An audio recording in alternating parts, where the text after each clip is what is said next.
one's which.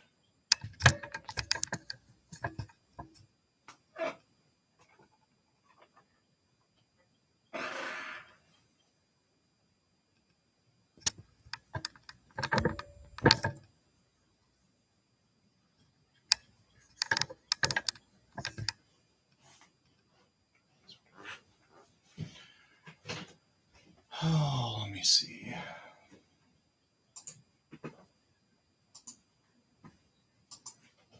I think you're level 12 now.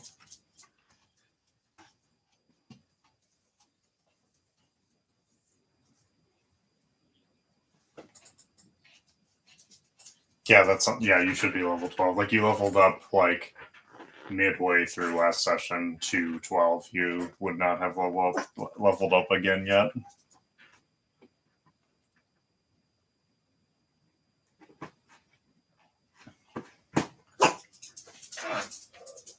I think so.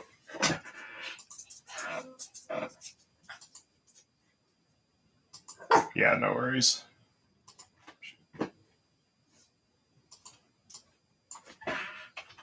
That's been good.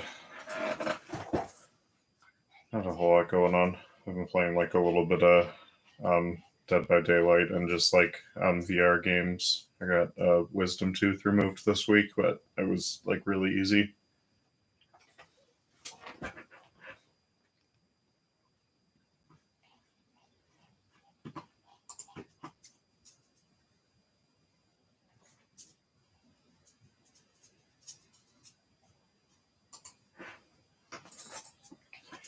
I don't know. I don't think I'm really doing anything tomorrow.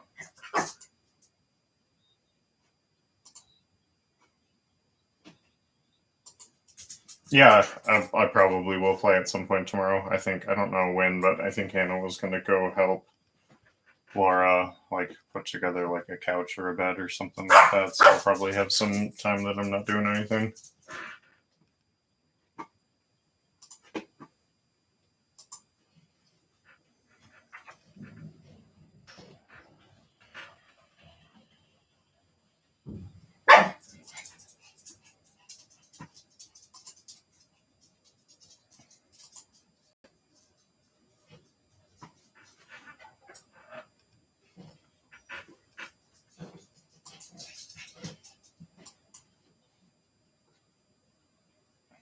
Maybe like casting it or something.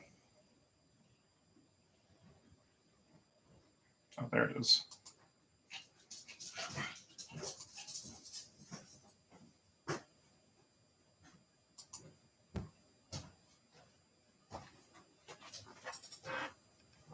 Oh, let me see.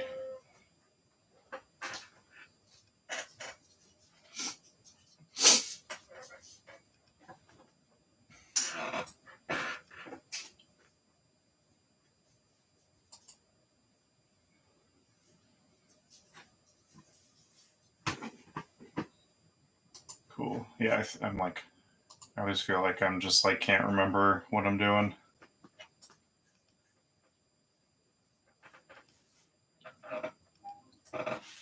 I think I got everything though.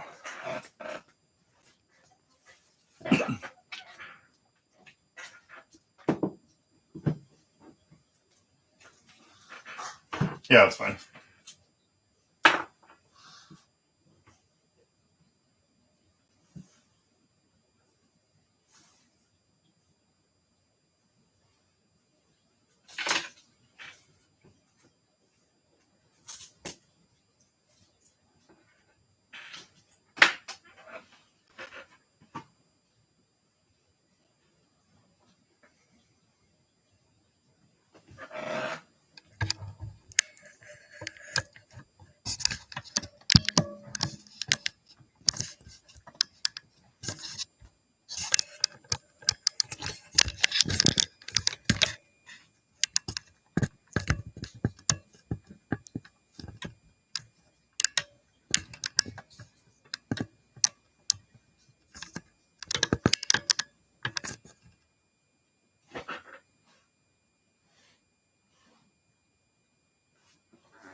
Hey, Dom.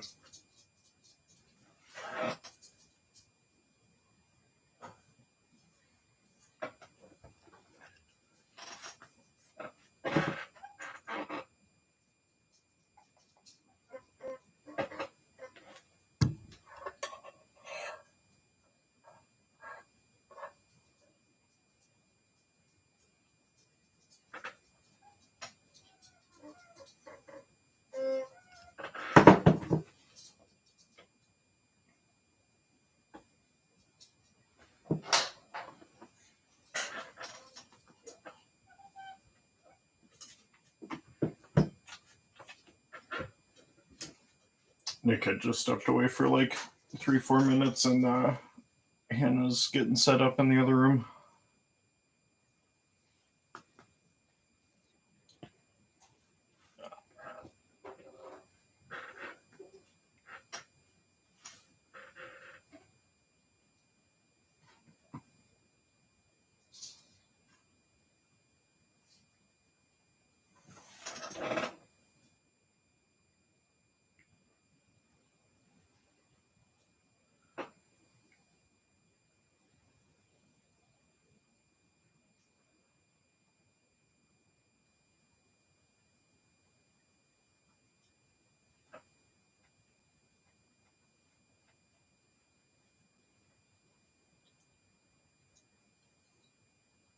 Hey, Laura.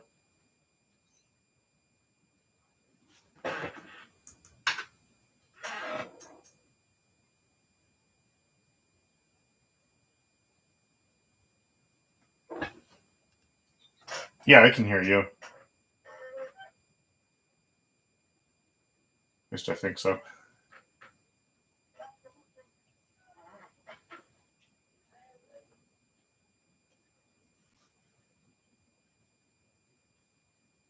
Oh, Hannah, I heard you in the other room, but it looks like it's showing you as on mute right now. Yeah, now I can hear you.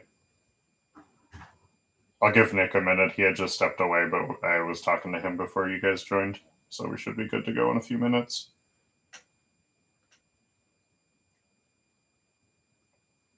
And I think we did this while we were playing last time, but everyone leveled up to 12 last time, so you guys should be at level 12.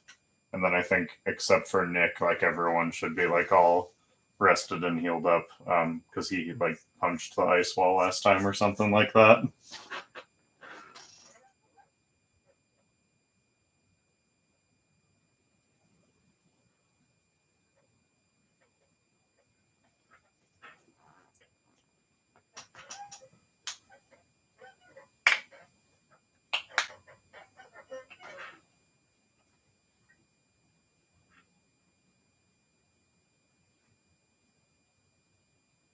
I'm gonna turn the light on quick. It just got super dark over here.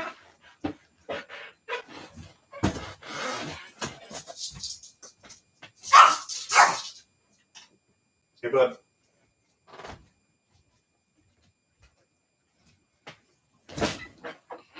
I've been doing okay.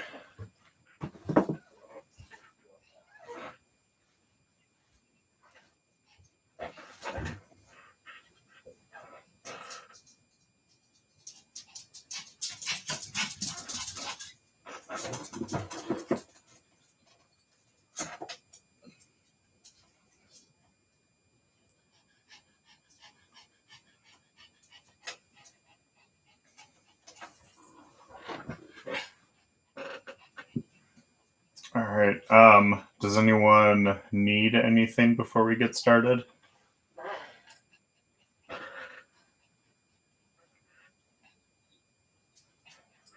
Otherwise, I think I'm ready to go.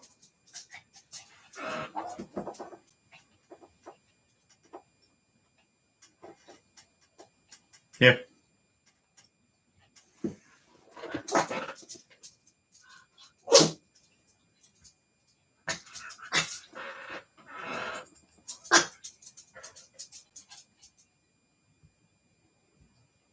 Oh, that's right. It doesn't on my side now.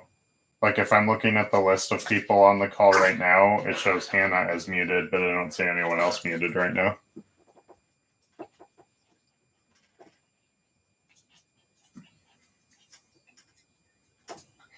Yeah, I can hear you.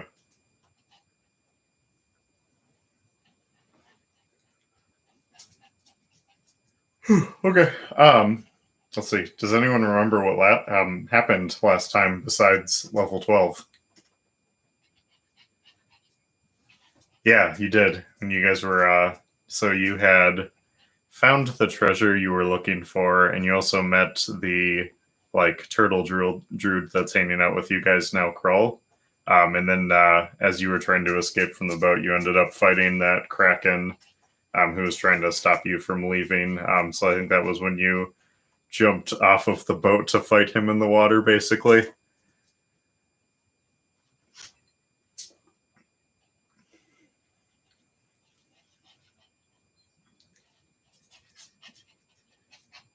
Yep. Yeah. So yeah, you guys got to where you're going, which was like this city of El Terrell, and you are basically where the port of or like the like coastal like port town part of the city should be, but the whole thing, like including the like bay around it, was like totally frozen. So you guys were exploring the port town a little bit, and did stumble on a small group of city folk that were, surviving and just kind of like holed up in a tavern trying to keep warm.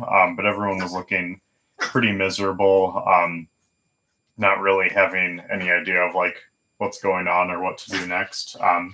But you did meet one woman there who is planning to like tunnel into the glacier and dig deeper and try to like figure out where these zombies are coming from. That was the necromancer who her name is Valen, and so you guys had a chance to speak to her and basically get a little bit of information out of her and agree to go into the glacier when we stopped last time. So I think that's really where we left off. And at this point, unless anyone has any like questions or things that they want to do, there's just a little bit of time remaining as her like little kobold lizard companions finish like tunneling into the glacier. So if there's like any preparation that you guys want to do for like basically delving into like a frozen mine and like dealing with things like cave exploration and cold and things like that, you have some opportunity to prepare now. Yeah, definitely.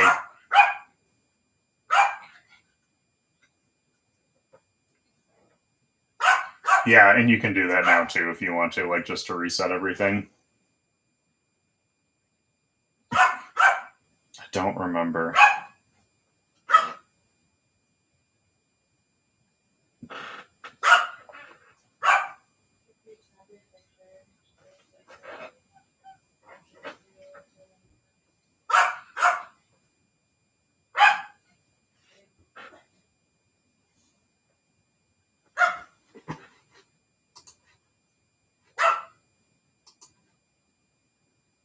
I'm trying to, yeah, let me take a look at it too.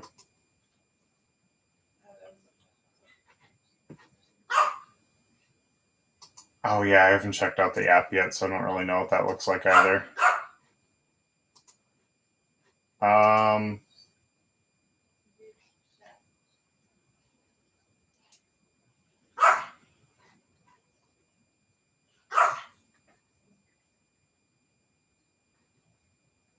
oh, that's weird. It shouldn't be read only.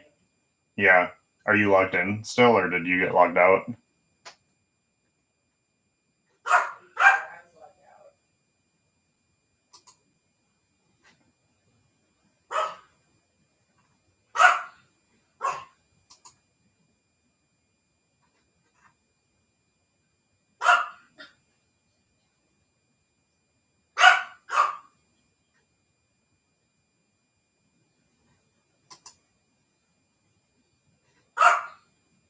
Yeah, I mean, basically, when you're clicking on that, you should see like options for like edit character, short rest, long rest. Yeah.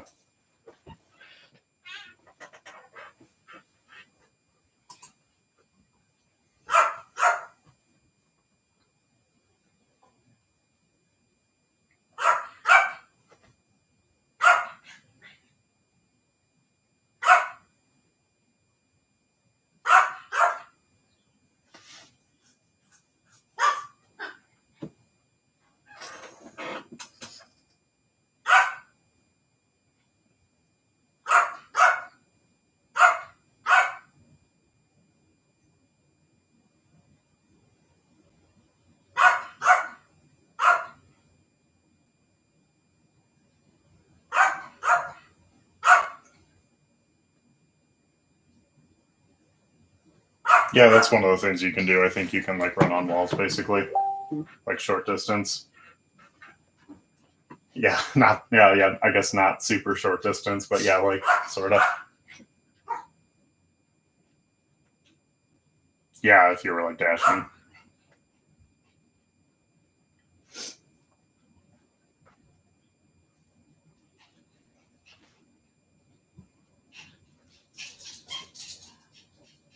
Oh yeah, that's right. Yeah, so you got that was the magic item you got last time too. Was the cauldron that lets you make a potion once a day, I think, while you're long resting. But then also you can use it to like as a spell focus and as like a thing to raise dead with.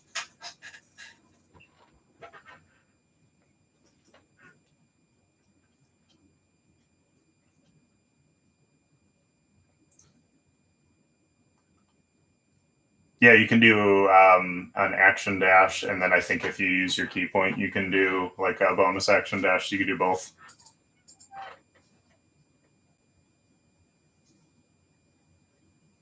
Yeah, but you could only shadow step or bonus action dash, like not both. But yes, as an action, yeah.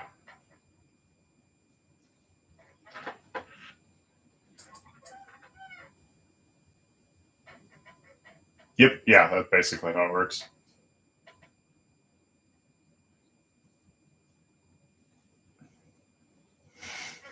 Nice.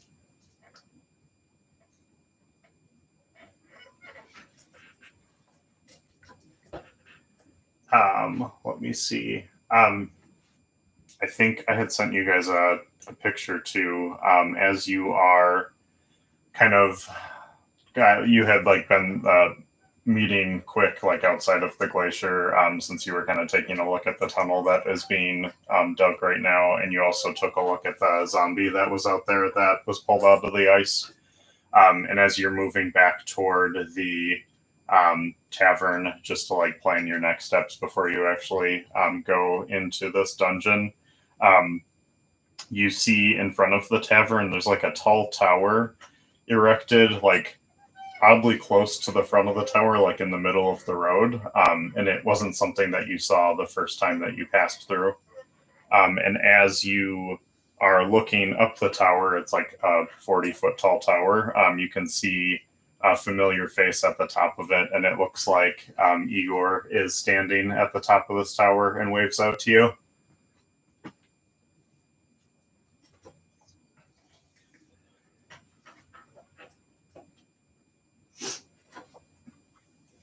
So after you guys left the boat, he was getting a little bored waiting there as well, and he had brought a lot of things with him that he had decided to purchase when you guys were at that seaside market. And he has set up here now to basically open a shop and see if anyone's interested in purchasing anything. He's really carrying forward the memory of his dead brother. I will. I'll post the list of stuff that he has in the chat. That'll probably be the easiest way to share it. But he's got lots of good stuff for adventuring, and he's got like a selection of items too that are focused and like specialized for cold weather.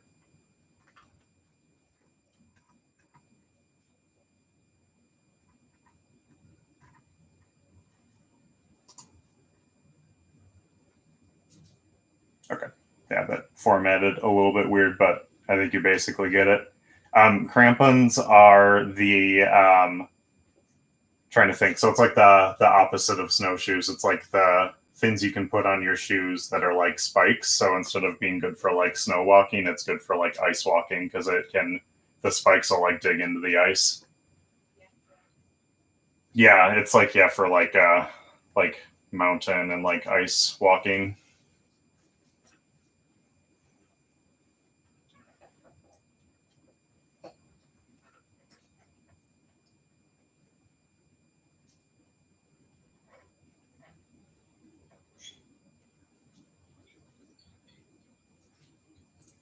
Oh, it's like a little seasoning pouch that is like sort of like technically magical, but it basically you can use it to season food like magically to taste good.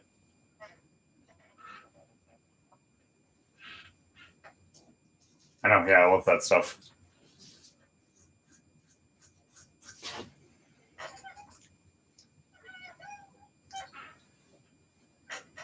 Yeah, I think you had a chance to look at them in the past. The alchemy jug is like a pot or like a jar that um, holds different liquids in it. I can look it up real quick to get the specifics on it, but basically it can hold different liquids in it, and you can use it once a day to pour one of those liquids out of it. But it has like lots of different kinds of things. Like you could use it for like acid, you could use it for water, you could use it for oil or like beer. It has all sorts of different stuff that you can do in it, and you are able to use it once a day before it like refills, and you get to pick a different liquid each time. Yeah, you can do mayonnaise.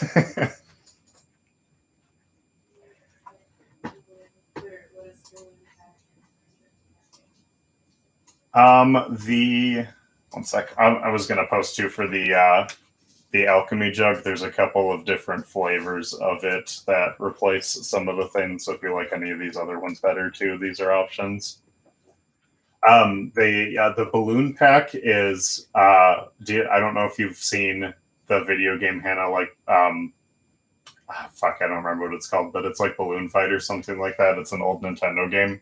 It's basically a backpack that you can use when you are falling, and it'll like just release balloons and slow your fall, or you can use it to like levitate as well if you wanted to like release the balloons and just use it to like kind of like hover over a gap.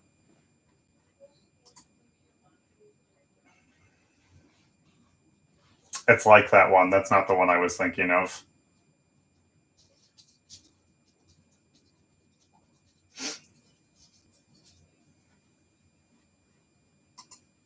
It will, so it won't protect you from cold damage, but what it'll do is protect you from the cold weather, like basically wearing you down. Because if you're not properly protecting yourself and it gets too cold, you basically will start to become exhausted if you start like failing constitution checks. And if you become too exhausted, like you start to become weaker and eventually you can die.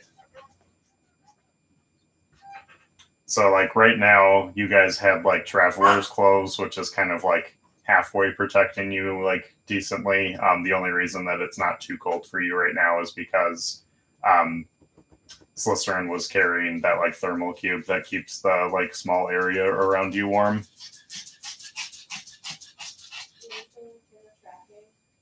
That one was a lantern that if you're holding it and it's lit, the fire in it will start to glow green if a certain enemy type like comes close distance to you.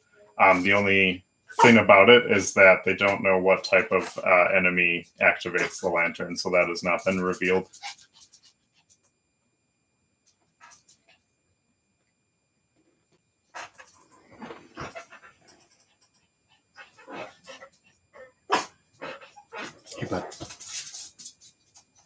Yeah. Okay.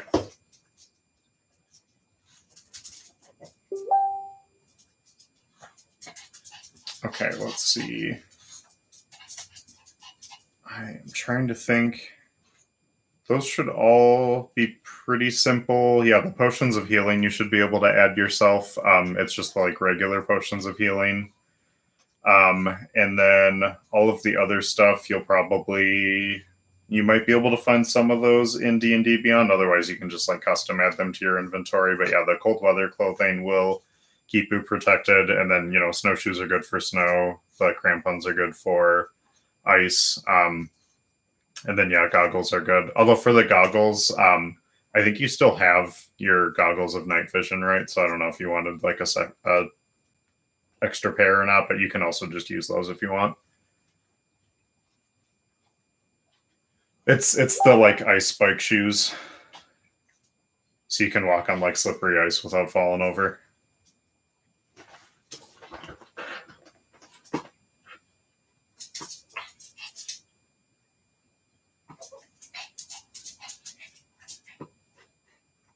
And then, Dom, did you need the potion of resistance stats, or do you have that?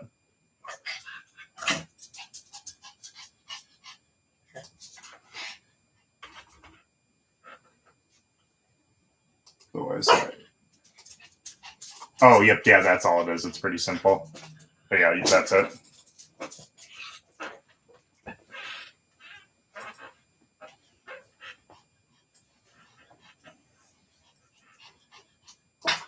Okay.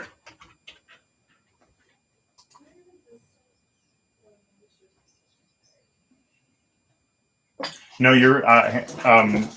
you are resistant to fire and cold and poison because you had your like infernal constitution feat.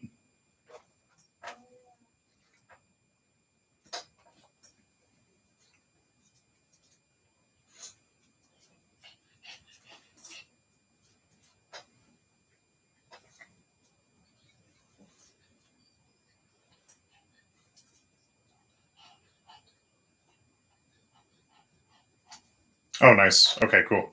I wasn't sure if those would be on there or not. I figured like the easy ones, like the potion and the miner's pick, would be, but the other stuff I wasn't really sure about. Nice. That and that's that way it'll tell you like exactly what it does too.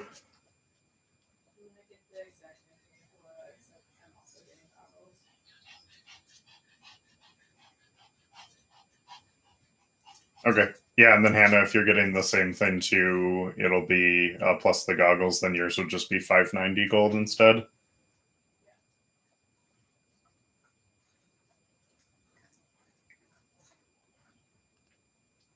Anyone gonna get anything else? Slytherin, are you getting anything?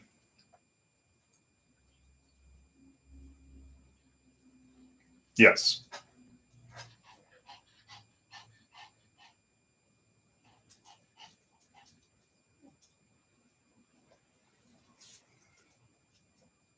It is like some of the surfaces are going to be like icy and slippery, so you might like slip and fall, but you would like be able to make basically like dexterity checks to pass that. Kind of depends on like what you're running over. Yeah, it's not going to be impossible.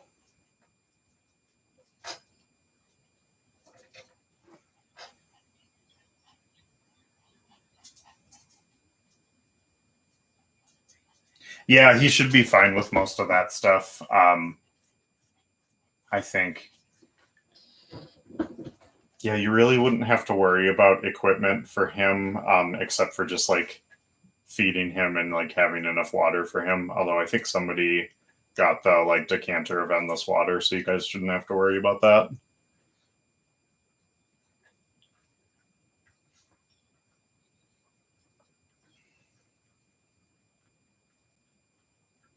Let me see if that was on the list. Is that one of your abilities? It might be.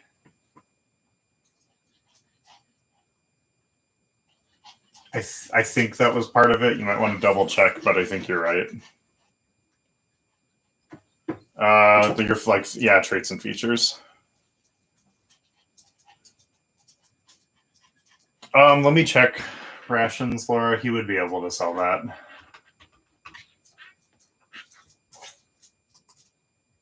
It is, yeah. He has rations. He'll sell them for like basically each like unit you buy is 1 day worth. So he'll sell them for 1 gold each.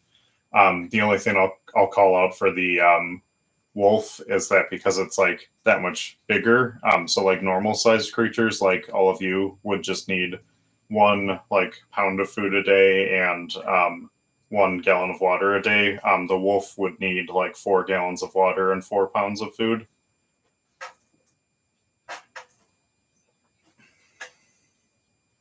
Yeah.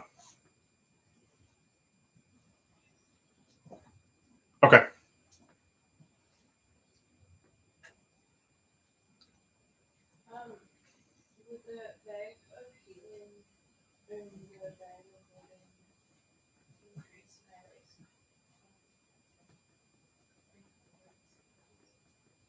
Yeah, I think the bag of holding lets you carry 500 pounds worth of stuff, and the bag itself only weighs like 1 pound.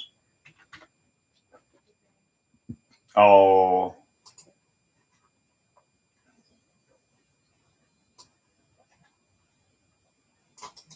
How are you going to do that?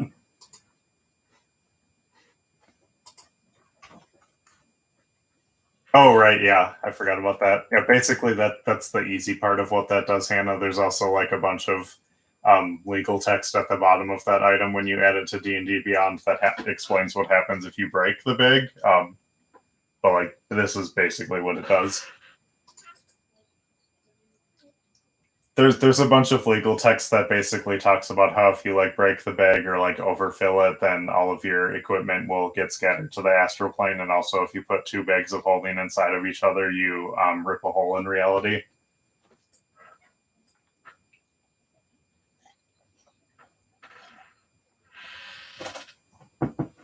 Actually, Valen has a bag of holding too.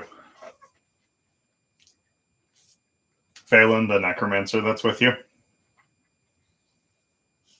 That's how she's holding all her stuff right now. I think she is raised dead. She's using hers.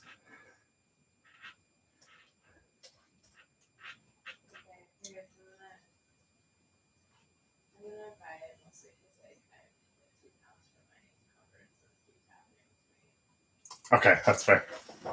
If you want to get rid of anything, you can too, but I don't know if there's like anything obvious jumping out to you that you can get rid of. Okay, it's just not going to happen.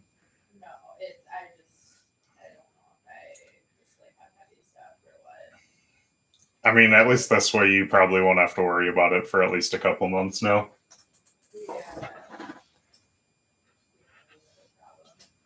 Yeah, that's fair.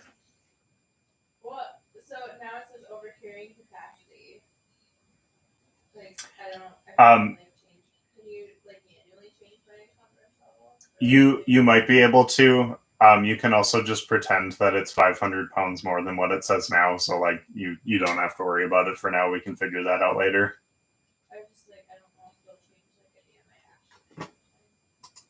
It won't know. I think the way the rules work is it basically just says, "Hey, you can't do that," but it doesn't really explain like specifically how it would affect you. But yeah, it won't affect you. It'll be fine.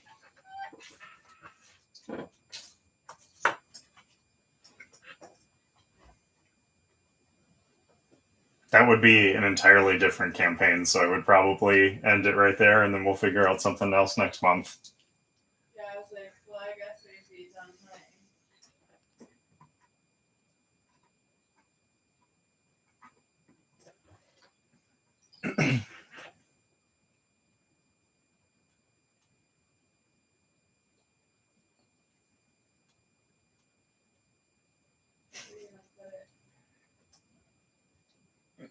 In his bag of holding.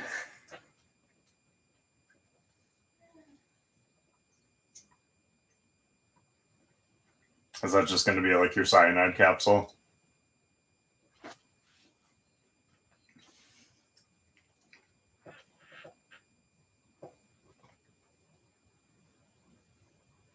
Yeah, let me see. Anything else that you guys want to do? You could too, Laura, if you had any interest in trying to like get some more food before you go in.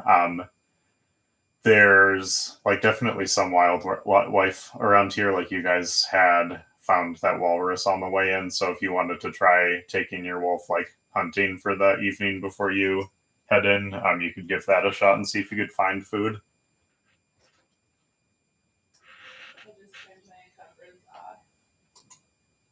Yeah, you can just do that for now, Hannah. You're basically your encumbrance now is probably like 700 pounds. So I just don't think you'll have to worry about it.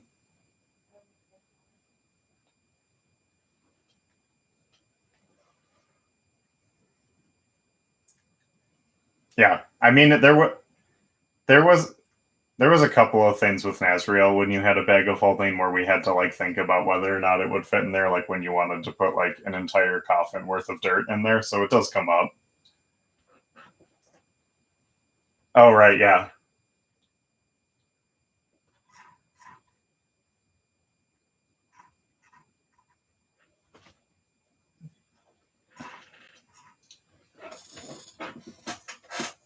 Um, yeah, that yeah, a walrus would probably be like 2 to like 4,000 pounds or something like that. Especially this one. This was a giant walrus.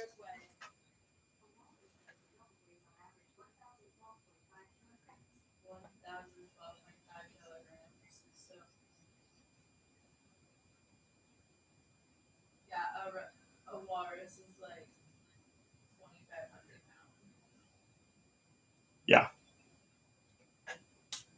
And then I'm assuming if it was a giant walrus, that it was probably going to be more like 5,000 pounds.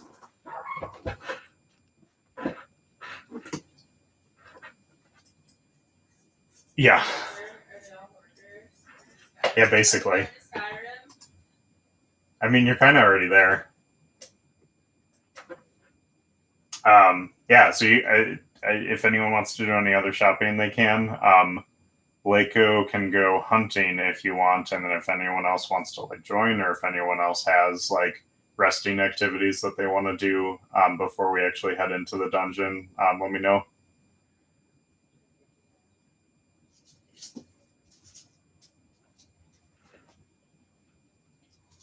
I don't know, like Maze, if you wanted to like just spend some time making ammo or anything like that.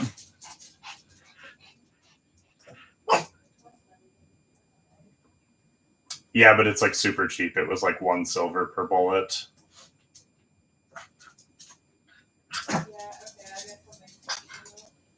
Okay. And then Leiko and Slytherin, are you like joining to help, or are you just like joining to like run and watch and like do Naruto running?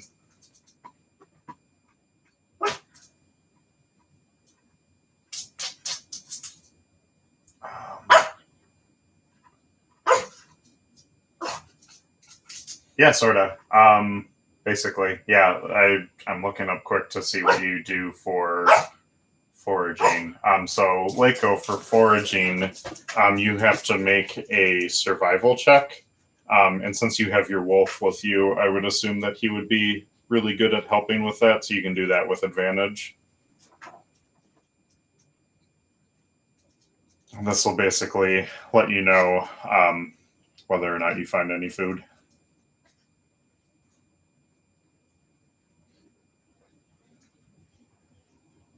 Yeah.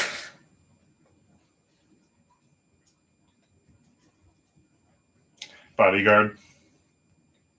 Nice. All right, that was a good one. So there is like everything is like totally frozen over. So you can tell like what once would have been a pretty active like port town looks pretty like dead. You're not finding like plants or other normal things like that. But there does seem to be some like kind of Arctic wildlife that has moved in and is making its home here. So with that, you do have some luck finding food. So can you let me see here? I'm gonna make a quick roll for you. All right, so you find trying to see what type of thing that would be. Basically, like a seal, um, and you're able to sneak up and get a good shot at it and take it down with your short bow. So after you take that animal down and harvest it for some food, you do pretty well with that. So you're able to get. What's your wisdom modifier?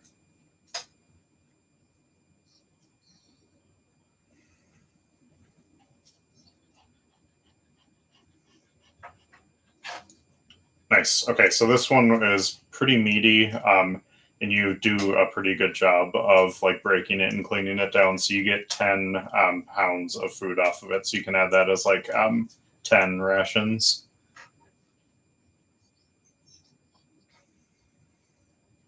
I think it's I don't know why it does that. Like it's supposed to be one ration is one day, but then the rules say like one pound of food is needed each day, so you can just add it as 10 rations. The weight isn't super important. So basically, I would say, yeah, like you need to eat one of those a day, but your wolf would need to eat like two of those a day.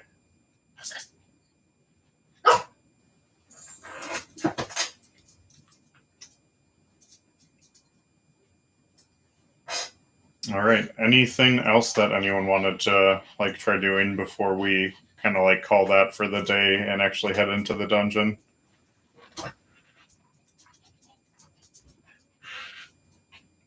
Um, I would assume yes. She doesn't have a wedding ring on. It's hard to tell with her mittens, but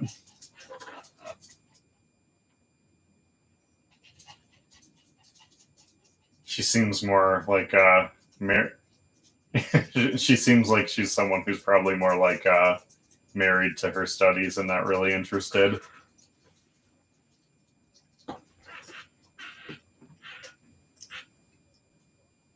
That is true. Yeah, you should hit her up if you're dead sometime.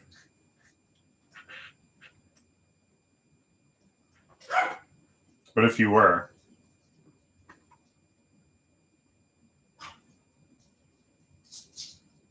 all right.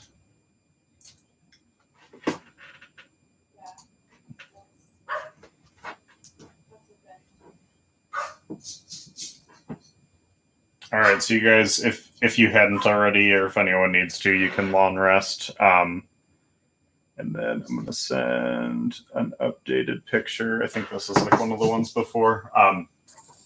But at this point, everyone is like well rested and prepared. And moving back to the glacier, you can see there's like a narrow passage that has been opened up by the kobold. And it stretches about 50 feet into like a solid ice wall. And then eventually it opens into a hollow cavern. Inside of the glacier, it's even colder than it was on the outside, but the ice does offer shelter from the wind, and then the thermal cube that Slytherin is carrying helps kind of keep the area around you temperature controlled. From inside of the glacier, you can see the glowing light. It's like that same glowing light that you saw from outside of the glacier is still glowing in here, but it seems like distant and like far ahead and above you. So it kind of like gives like a really faint like glimmer of light, but it's still pretty hard to see inside of here. It's mostly dark.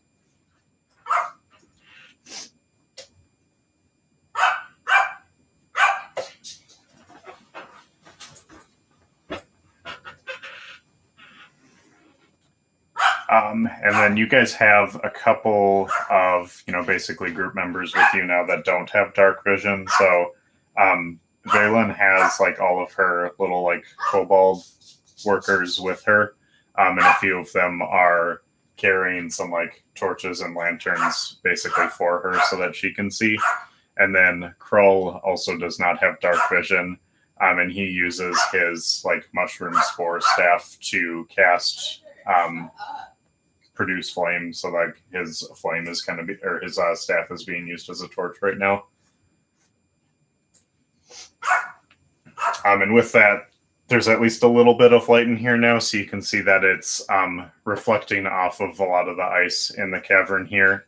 It's still kind of dark, but that it shines off of a lot of the ice and like illuminates the cavern that you're standing in. So you can see in front of you on one side, it looks like there is a frozen, like partially built ship inside of what was probably like a dry dock.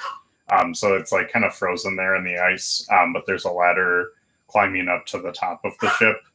And then on the opposite side of the ship, you can see what looks like a guard watchtower. And it's tipped over on its side, kind of at like a 45-degree angle, so that it's like hanging over this like kind of like tunnel, like chasm in the ice that like goes in the ground below you. So if you look at that spot on the map in front of you where there's like a hole in the ground. There's basically this like low tunnel that's about 15 feet diameter, and it's descending deeper into the glacier. And the walls of that tunnel are really smooth and melted into the ice, so it looks like it would be really slippery if you fell into that.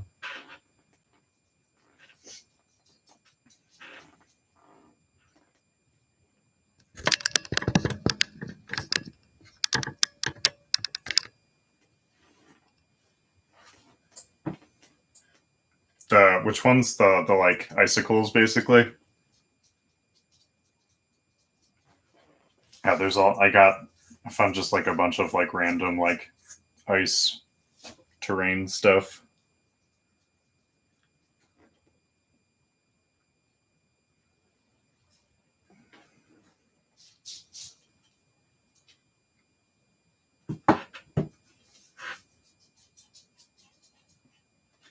Yeah, the ship itself like definitely looks abandoned, and it's inside of like a dry dock in the port, so it looks like the ship was actually like halfway under construction and wasn't even finished being built yet. So it's like a new ship that was still being constructed.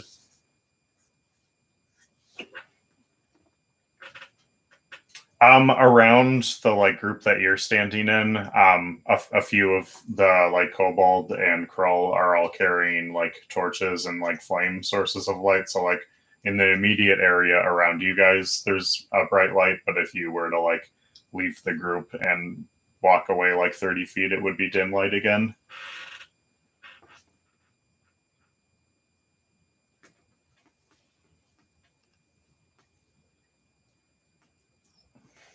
Oh yeah, if you stepped that far away, yeah, you'd be able to. Okay. So you can like, there's a ladder that lets you climb up to the top of the ship. So if you do that, can you make a two? I guess two things for me. Make a stealth check for me with advantage, and then also make a perception check for me.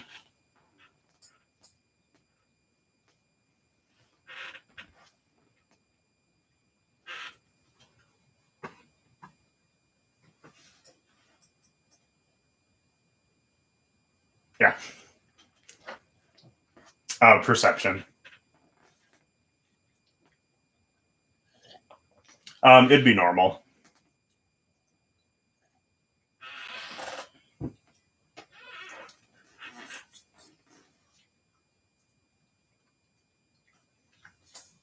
Okay. So you can see up on the top here, there's like a lot of just like crates and like wood and like construction equipment that you can see are being used to still build the ship. So the basic structure of the ship looks like it's like 90% completed. There's just a few pieces missing. So there's a door on the rear side going into a cabin, but the front side of the ship, which is behind you, there's no door on that. It's like completely open, and that part of the ship hadn't been finished yet. And if you look below you, there is kind of like that like trapdoor opening to go to the like lower deck of the ship. But otherwise, you don't see anything up here.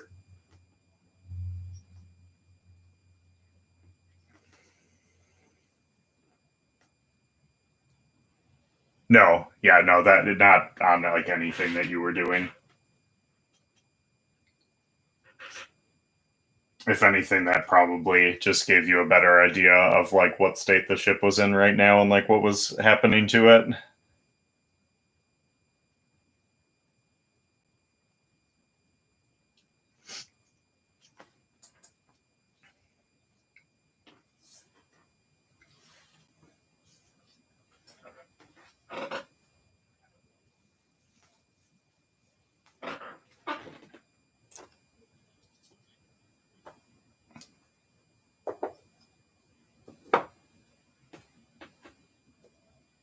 Yeah, I don't know if that was just you, Nick.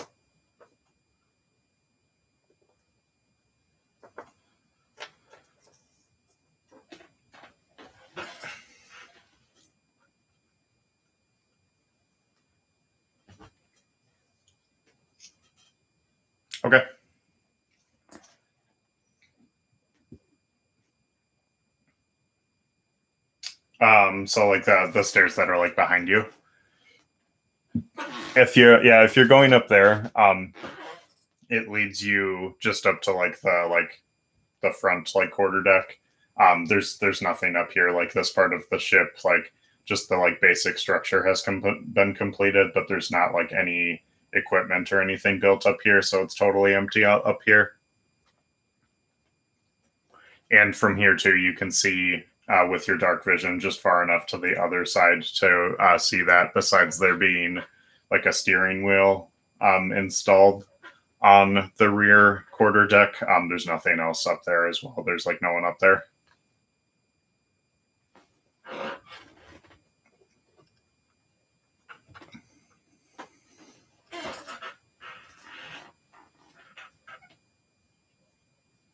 Yeah.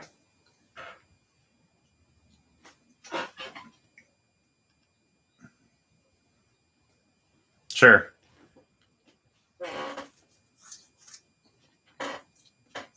Let's see. If you are checking the like front cabin, which is the one behind you, there's nothing in there, and the door is totally open. If you're going to the rear cabin, the door is closed there. So I'm assuming you want to just go ahead and open that one. Okay. The door does creak open. It's a little like frosty, so you have to like kind of like break and crack some of that just like surface layer of frost to open it. And when you do that, you do hear some kind of like movement and motion from the inside.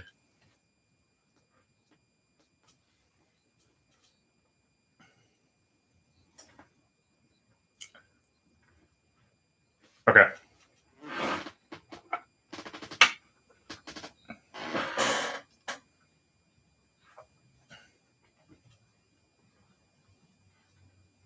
Okay.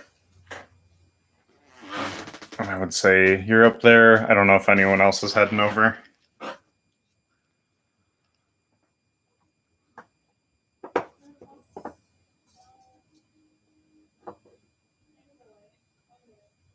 Okay. And as you two are climbing, and basically at the point that the three of you are up there, have everyone else start to like gather at the bottom ladder here. But the commotion and noise that was made by opening the door, you can see that the door like fully moves open now as whatever was in there starts to come out to investigate. So can I have each, or I'll just have everyone roll initiative.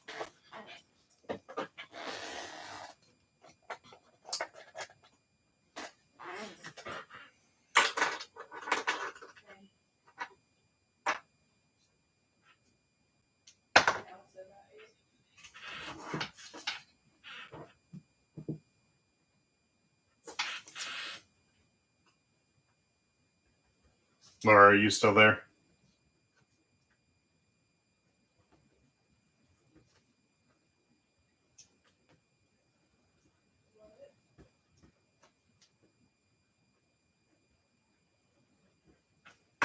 Yeah, Laura, if you're there, I can't hear you anymore.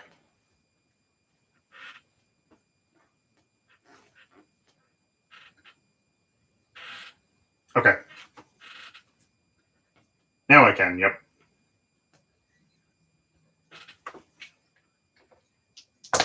Yes, you do.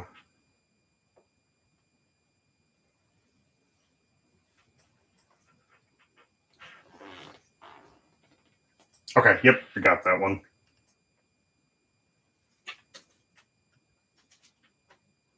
All right.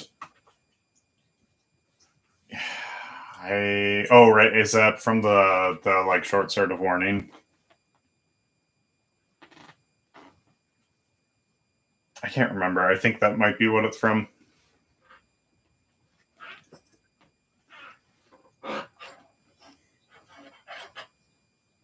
Oh, is it starting to rain over there?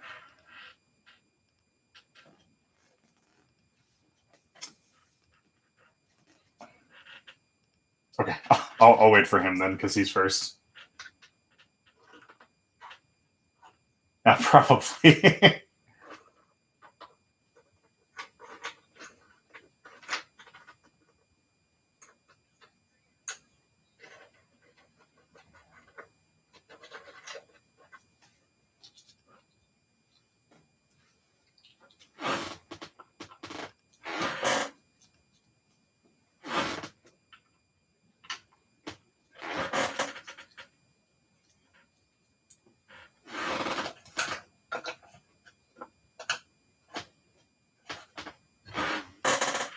yeah, that's small.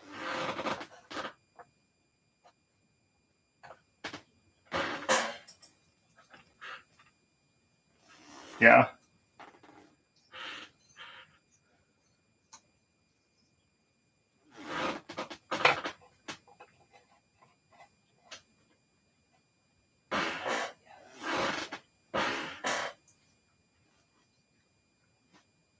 Yeah, definitely.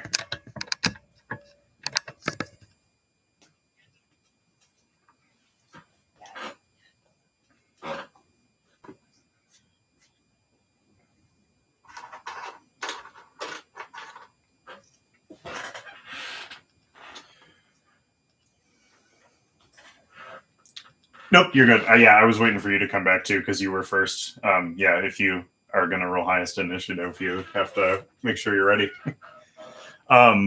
So you are still. No, yeah, definitely. You can tell. So you are still invisible, and Maze and Lodex are up with you, but from inside of the door, a couple like very clearly like dead zombified creatures emerge from that cabin. You can see two of them right now, and these guys have that same like zombified but also like skeletal appearance as the zombie that you saw that was frozen in the ice. So they're like very emaciated. Their skin is like dry and pulled tight, so it almost looks like it's just like a skeleton with skin over it still.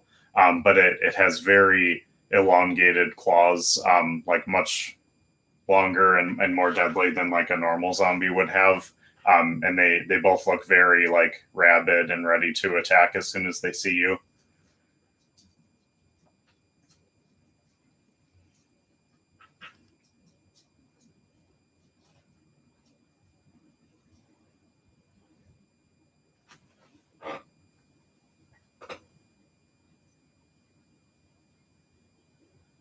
No, you can split your attacks. You'll only have your like invisible advantage on the first one, but you can still split them because you're still invisible. Okay, you're moving up to him to like punch strike, right? Okay,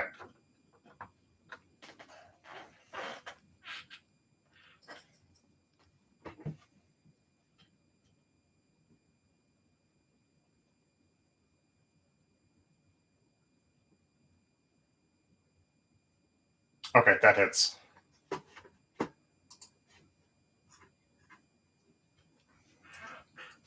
I think so.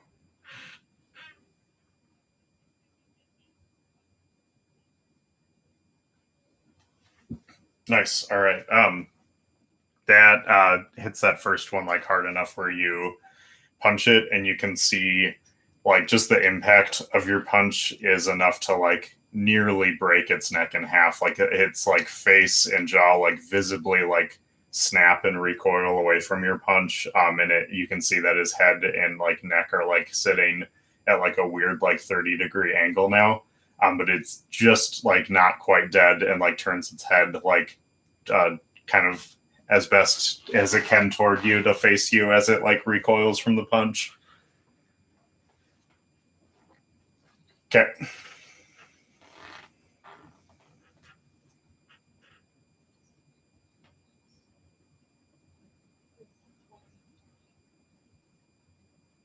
Oh, is it use like an icon for the high value? You said 14 on the other one, Nick? That also hits.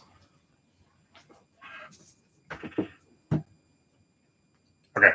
That time, as you punch it again, you're able to like hit him hard enough to cause him to collapse.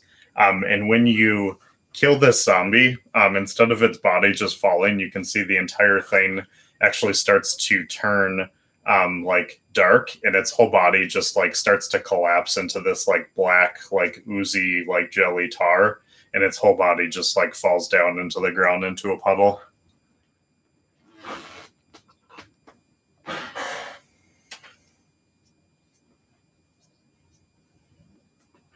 Okay, like up here.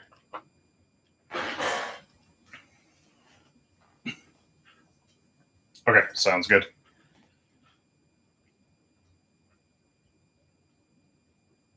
All right. Next is the zombies. Then I didn't put the turn order in the chat yet.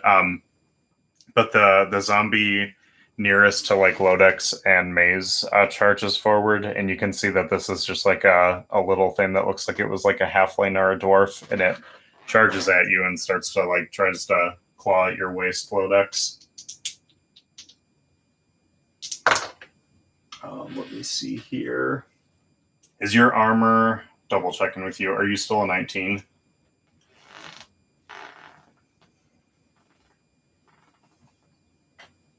Okay. Make sure I got the right one. Yeah, I think you switched your armor, but you do, you still have your like shield, and I think you have like some sort of like bone armor that you're wearing. Okay, he charges at you, and he uses both of his hands to like try to grab at you. One of them, you're able to like use your shield to just like block his hand, and his claws just kind of like dig into the wood on your shield. But the other one slips past and slashes at your thigh. So you are going to take, gotta get dice out. You take 5 slashing damage, and with your resistance, that's going to be 3 slashing damage.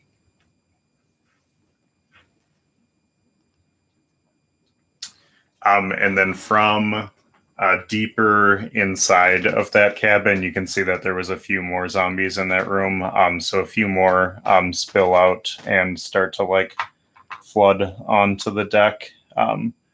So one of them reaches out. Oop, pushed him right off the thing.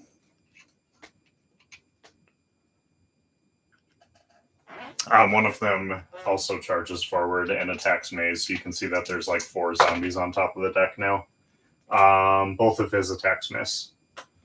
And then, Liko, it is your turn. You are standing at the like bottom of the ladder right now.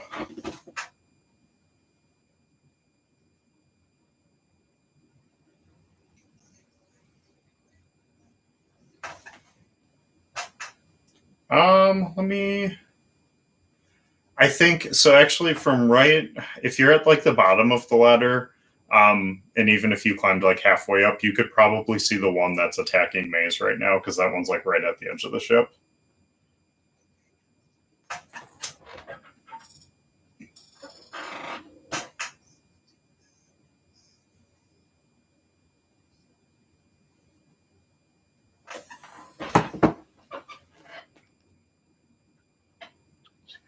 Can do that. There, I can do that. I like these ladders because they have like notches in them that you can stick bases in.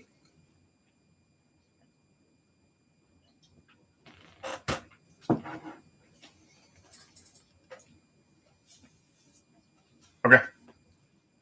And you won't have advantage, but it will count as a sneak attack if you hit him since it's right next to Maze.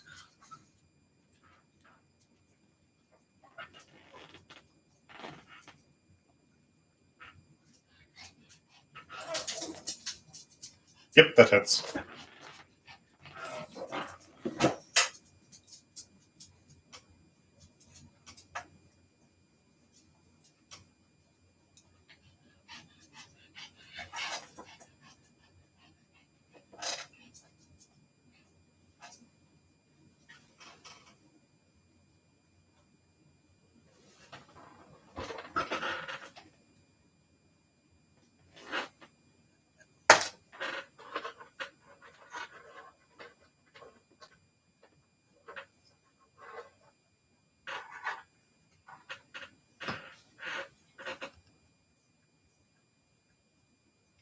Yeah, that is enough where you're able to like. I don't. Are you using your crossbow or your short bow? Doesn't really matter.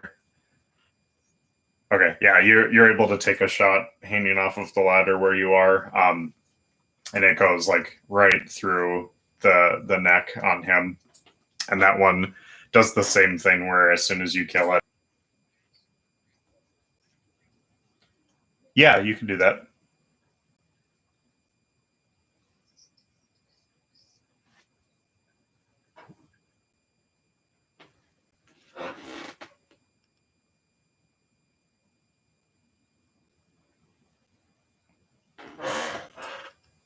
How much was that one?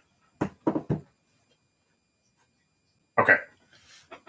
You use the whales, and it that the kind of like ghostly figure like pops out of that first dead zombie and attacks the second one there. So that one is pretty badly wounded now.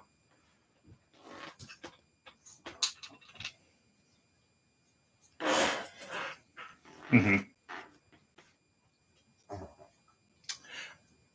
No, you haven't used your reaction yet, so you can also use that if you wanted to like take a new one.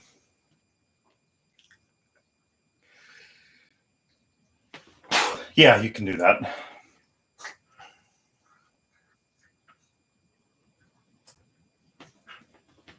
All right. Anything else on your turn? Okay. Then it is Lodex next, and then Maze, you'll be next.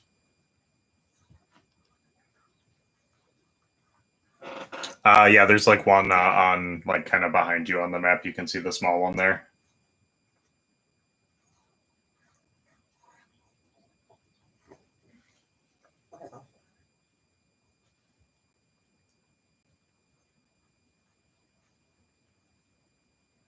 Okay.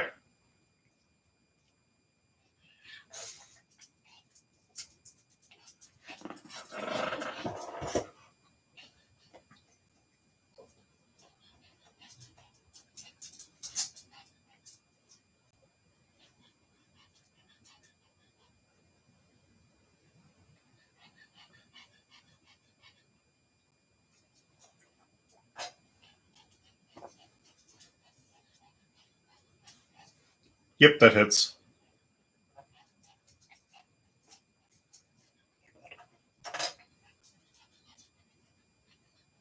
Okay. Yeah, that is enough one damage on that one where you're able to give him the beak and just like rip him in half, and he dissolves.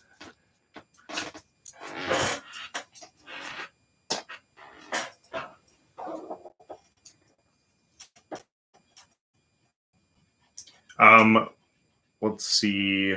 Maze is right next to you, and then both of the creatures that are next to the ladder are zombies. The one with the green ring around it is the one that's hurt.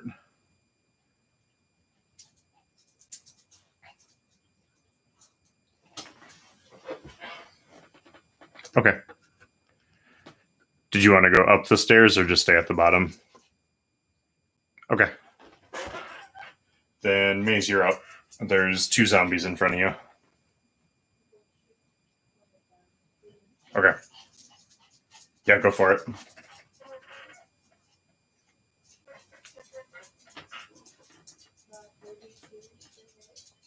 Yeah, that hits.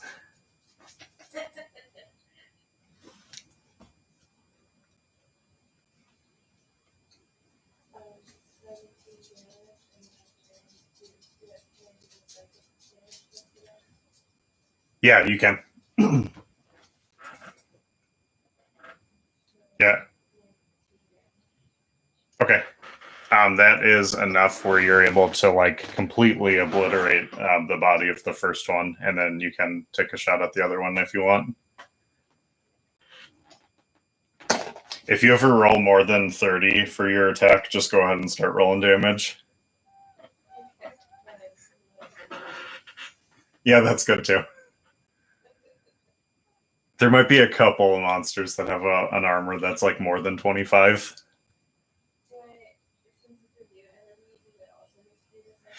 It does, yeah. It's the first time you hit like any specific enemy. Okay, yep, that is enough to kill that one as well. And then I don't know if you wanted to like do a bonus action to do anything or like move around if you want. There is not. You can hear though that there is some like motion and kind of like scratching and growling coming from like the below deck on the ship. So there's something down there as well.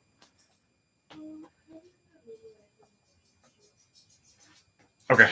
I can move you like there if that works. Okay. And then I guess Slytherin, if you want, you can hear that there is something coming from below on the ship. So they're not up yet, but if you wanted to like use your turn to ready an action, you can.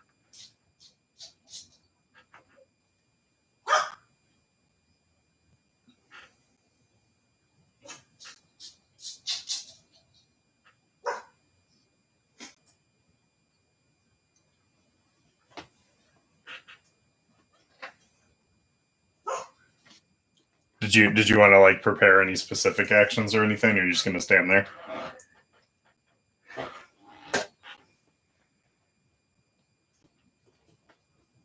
Yeah. So yeah, it'll be coming through the like hole in the middle there.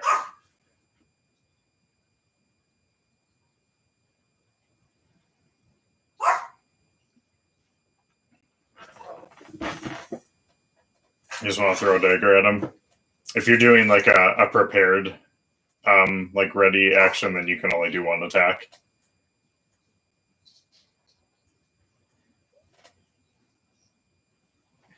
Okay. Do you want to throw a shoe at him? Probably not. Okay. So yeah, you can hear there's like another group of zombies scrabbling up the ladder there. So if you, as you see the first one like pop its head out, if you want to make an attack roll with your dagger, you can now. I would say yeah. If you wanted to, you could like use your bonus action like to do like sneak or invisible or something. So I feel like you could have had it like as a stealth shot if you wanted to.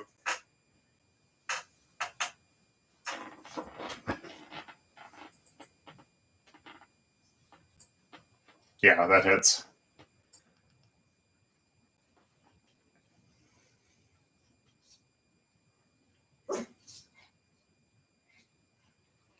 All right.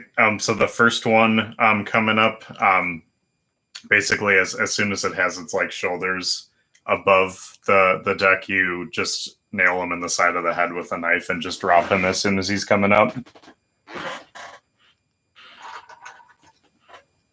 And then a few more continue to like pour out of the hole, so you can see 4 more zombies have come out and started attacking.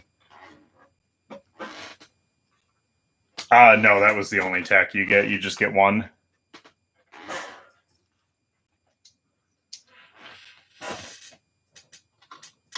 I mean, the only advantage of it is that it lets you do it when it's not your turn. Otherwise, you would have had to have like gone down there yourself and attacked them,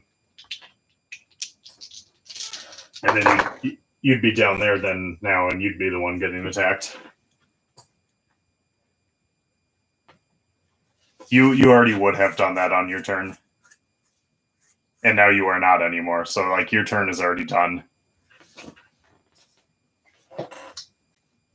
If you wanted to move, you can, but you don't want to get. I think you probably wouldn't have wanted to get too far from the hole because you have to be like 20 feet away to throw a dagger from it.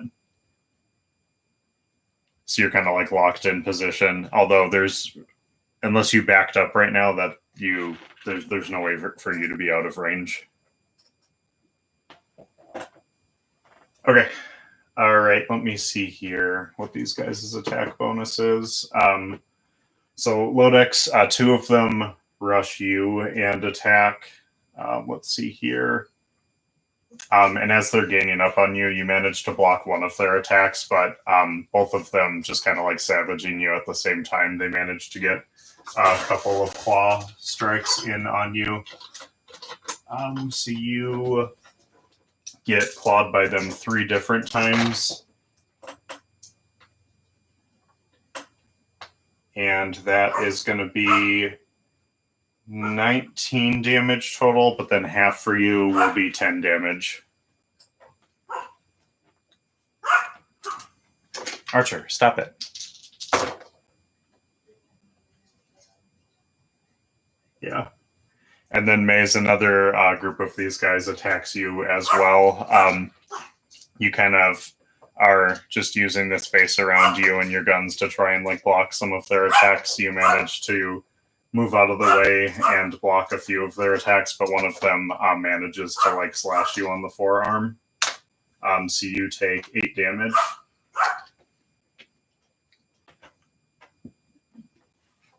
And then it is Lako's turn.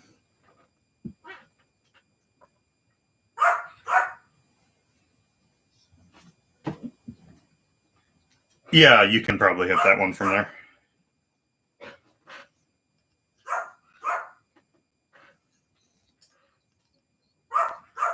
Yes, yep, yeah, he's in melee distance of Lodex.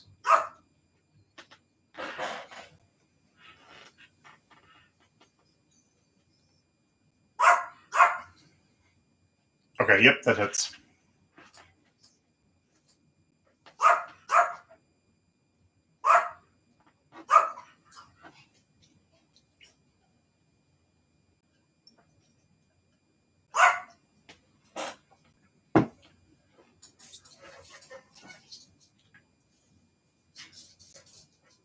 Okay, yeah, that is enough again where you're able to like just sink a dart into the side of his head and kill that one.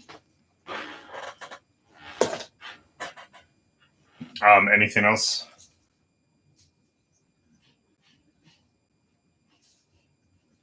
Nope, there's another one near Lodex too. If you wanted to do your like bonus action and reaction combo there to like use and like take some tokens.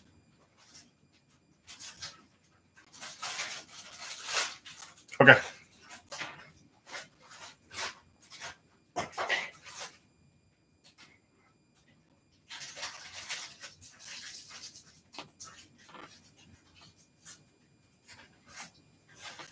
Okay, nice.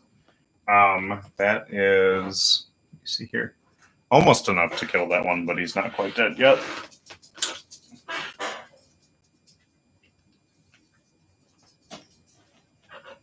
Okay.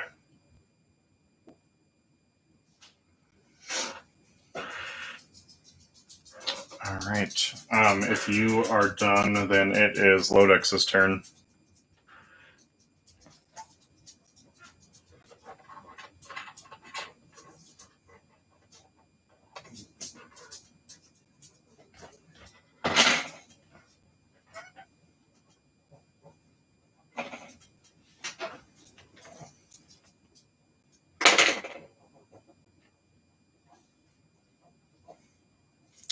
There's one on you now that is like injured, and then there's 2 in front of Maze.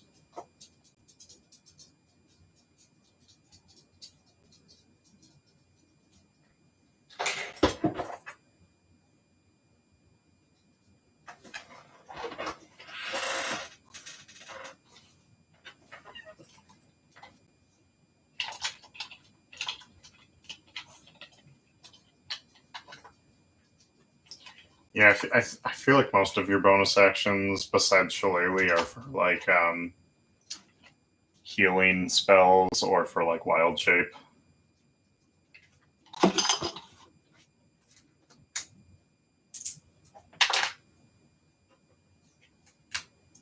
Okay, go for it. Yeah, that hits.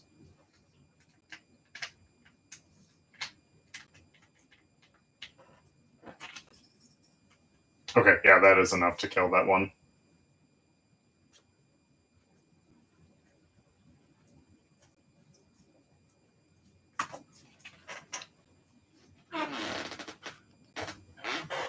Okay. All right, then it is Maze's turn, and you've got the last 2 zombies that you can see are right in front of you.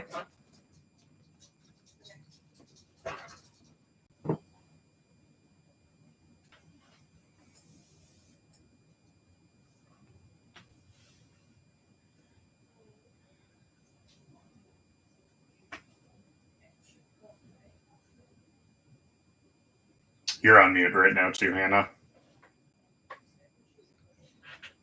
Yep, you can do that.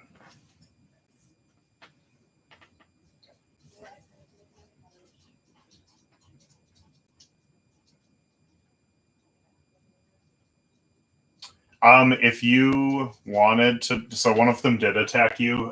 That basically happens when you get damaged by someone. But if you wanted to do that now, you could. It basically it would attack the one that hurt you with like a fire attack.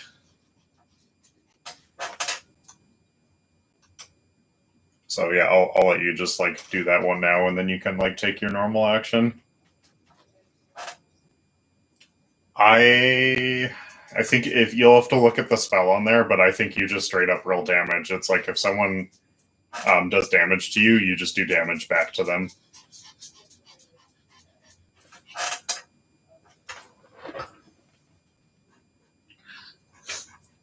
Let me take a look quick. I just don't remember the exact amount.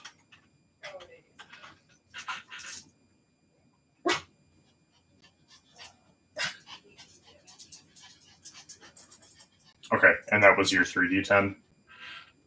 And then I have to make a dexterity saving throw. Okay, I did not. Yeah, so the one that attacked you then, you just blast him back with like a bunch of fire after he slashes you. And the fire is enough to like completely burn him away. So now there's just one in front of you.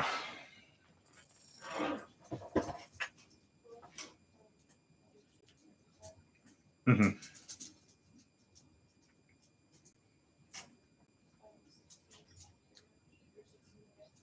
Yep, that hits.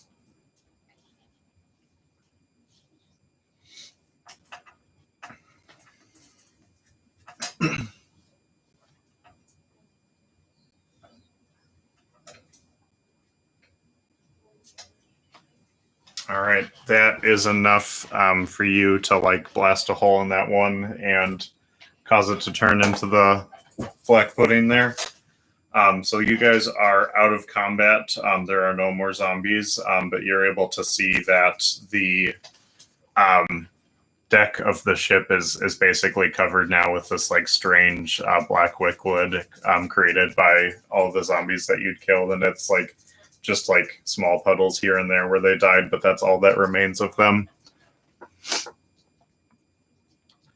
And Valen comes up to investigate the remains as well, because she was really had joined you guys in this year because she was interested in taking a closer look at these zombies and trying to get some samples of them.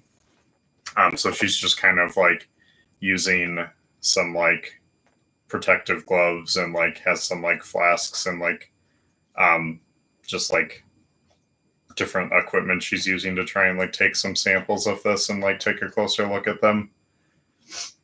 She was not expecting that their bodies would just collapse like that. She was kind of hoping she'd be able to take like a full specimen back for some type of an autopsy, but she's going to take this to look as well because this is unexpected to her. And as she is digging through the remains, she finds a couple of pieces of solid material that did not dissolve. She has in her hands basically two of the claws that look like the like long fingernail claws that came from these zombies. She holds one of them to take a closer look at it herself, but she also hands one of them to someone in the group if you want to take a closer look at it as well.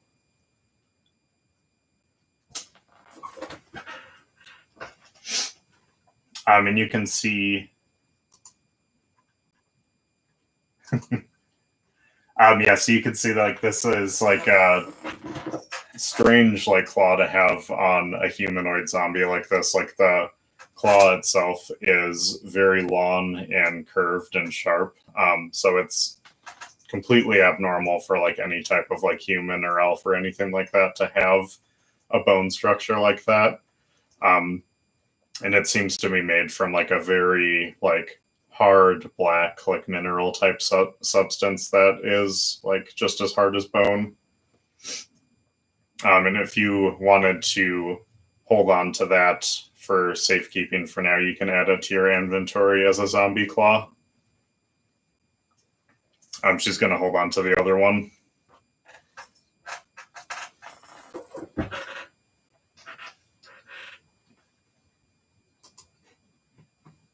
All right. Otherwise, the ship seems to have gone quiet as you guys are kind of digging through the top deck there. But you can hear pretty quietly and faintly. It seems like there is a voice coming from the lower deck, and someone is calling out kind of weakly, and just calls out like, "Hello, is anyone out there?"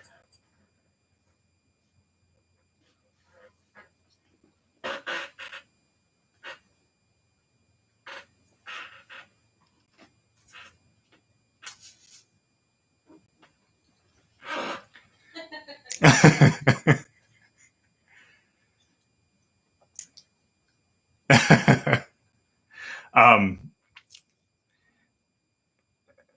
and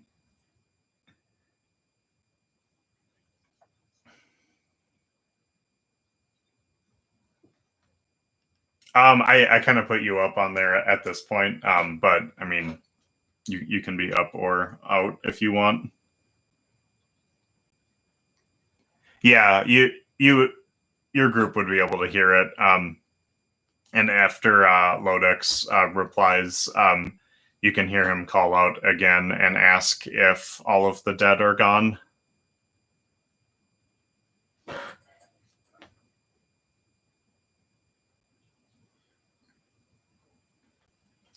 He introduces himself. His name is Bright Eyes, and he was hiding in the lower deck of the ship when those dead things attacked him. So he locked himself up in one of the cabins, but was trapped in there. And he had come here hiding and seeking shelter from them, but he is the lighthouse keeper from the lighthouse that's nearby and needs to get back there. And yeah, you can do that. And as he's talking to, like at this point, he is feeling like the dead are gone and the situation is safe enough that he has unlocked and opened the door to the cabin that he was hiding in.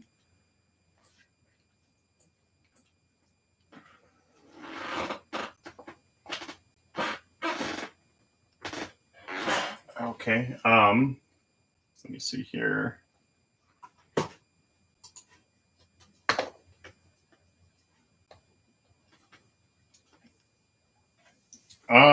Let me see.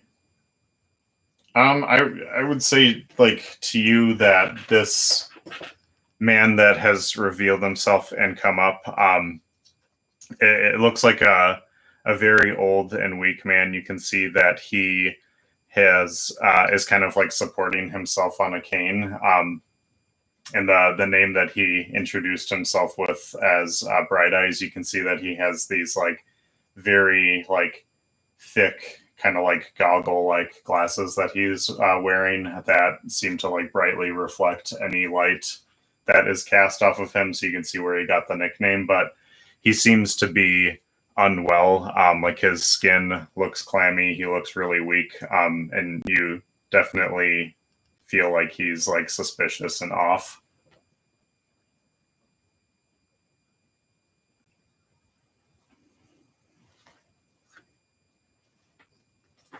Okay.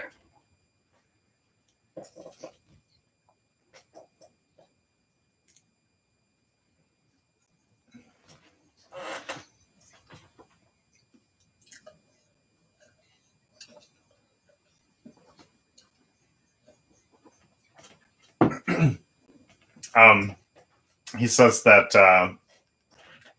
the dead things were starting to overrun the streets of the port town here, while the just like all of the like streets and buildings and walls and everything started to freeze over, and these like great ice walls were forming. He was in his lighthouse, but a creature inside of that lighthouse attacked, and he fled here. But he's feeling very unwell at this point, and he needs to get back to the lighthouse so that he can get a heart medication that he keeps there that is needed for him to survive. So he's really not feeling well. It's been a few days since he's been able to take his medication, and he really desperately wants to get back there.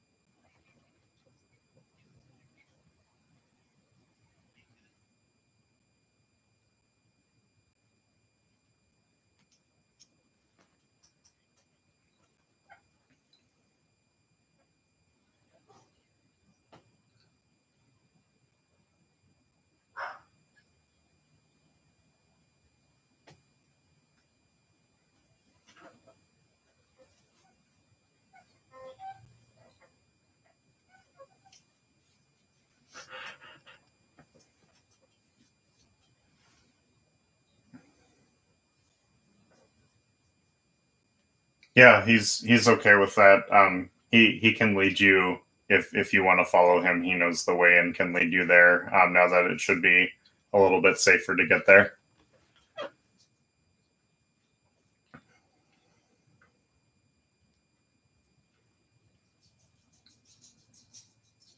Yeah, as long as you can like see where he's going, you can do that.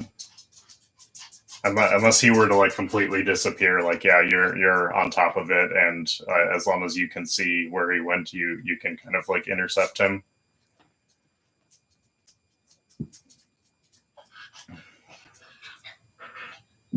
Okay. All right. If you guys are good, then we still have like Kroll and the wolf and all the little kobold guys are just kind of like following behind, but you guys can follow this old man to his lighthouse, and he leads you through the bottom deck of the ship to a rear cabin that he had holed himself up in. And when he gets to that point, you can see that the back part of the ship was not fully built yet. So you're able to really just like step out through an opening into like a passage that is behind the ship here. So I'll move some of you guys down to this other area.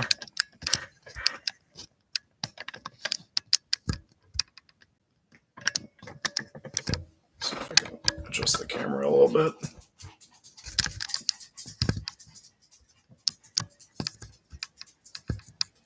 All right, that should be good.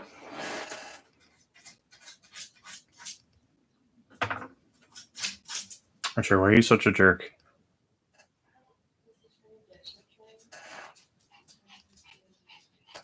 Yeah, I can't tell what he's doing.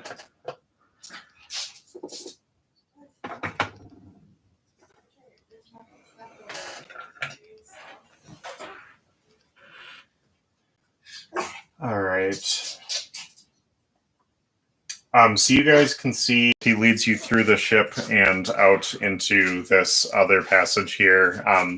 You've kind of like led out the back of the ship onto another open cavern, and the lighthouse is towering above you and the cavern floor, and you can see the top of the lighthouse above you, and it seems like it's about 40 feet above you. But looking at the tower, there does not seem to be any door or window that's like visible at the ground level. And you can see as he's looking at the lighthouse, he looks a little bit confused and says that this isn't right. The lighthouse is over 100 feet tall.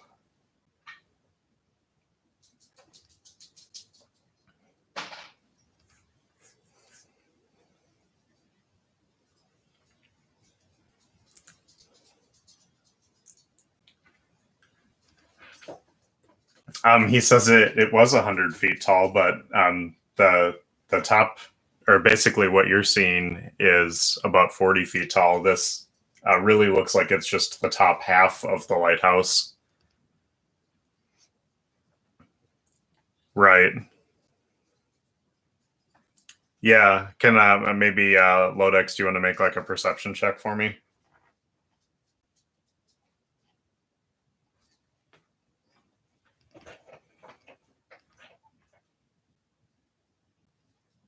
Okay. Looking down at like the base of the lighthouse and into the ice, the ice is kind of thick, so you can't see like too far through it before it just becomes like totally opaque. But at least for a few feet below the surface of the ice, you can see through the ice and notice that the lighthouse does indeed continue down through like the bottom of the cavern, and must descend deeper into the cavern. So where you're standing at right now, the level of the glacier that you're at, you must be somewhere in a cavern that's like halfway up the lighthouse. So you're seeing the top half of it, and the bottom half of it is like submerged beneath the ice.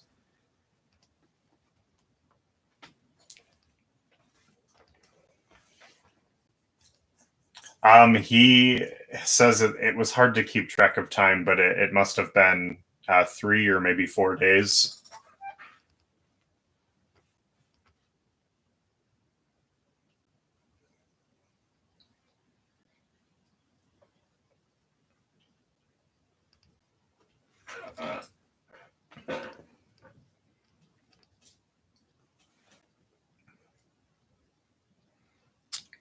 And he again, continuing to not look like he's doing so hot, he starts to cough and like kind of like shield his face and like cough away from you guys.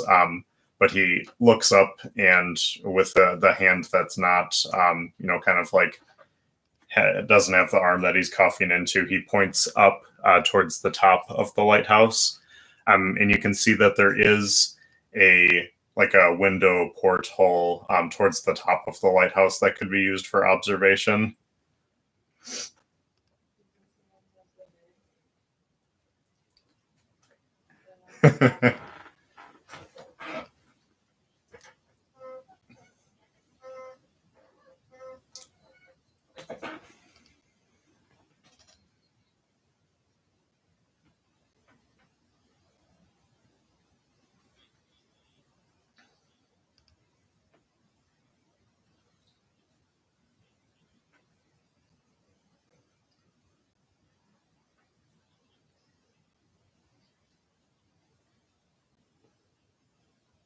Yeah, if you wanted to, like just at like the tower itself, I'm assuming. Yeah, yeah, you're not able to. No magic here.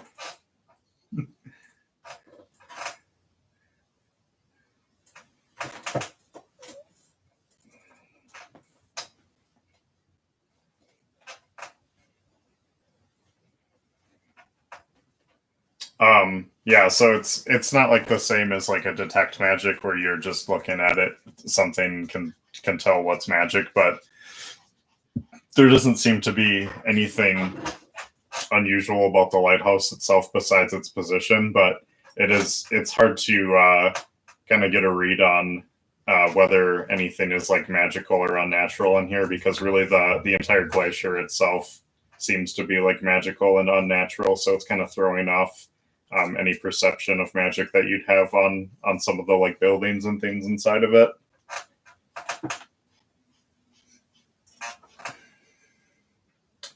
And he says too, if you can, if someone can just help him get in there, like maybe if they could like throw a rope and like help pull him up or something, he can just show you what it is that he needs and grab it.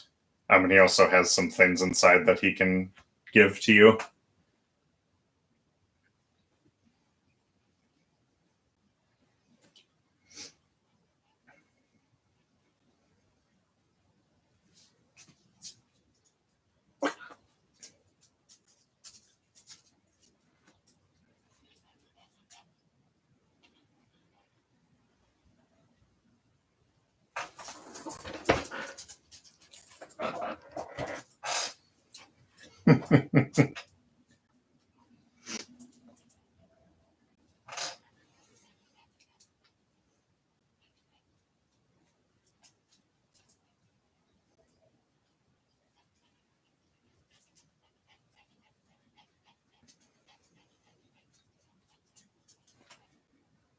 What's your strength?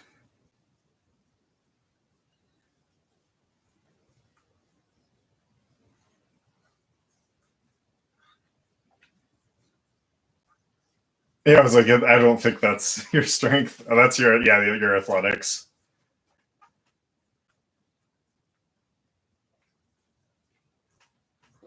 Okay, yeah. So you'd probably be able to do that if you're just kind of holding them for a second.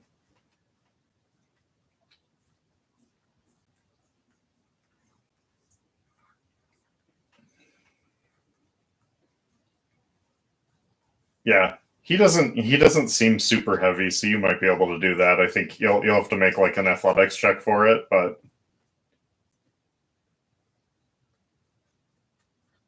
you are, yeah.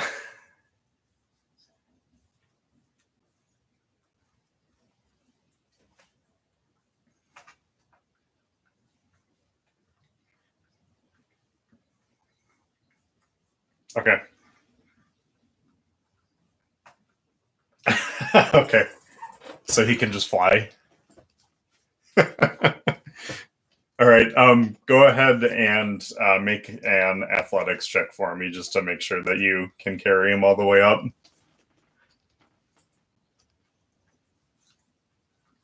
12.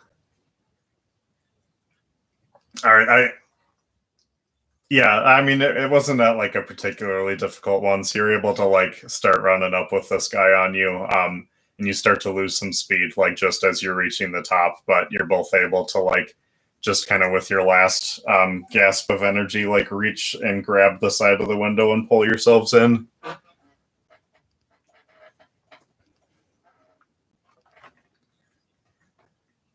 Yeah.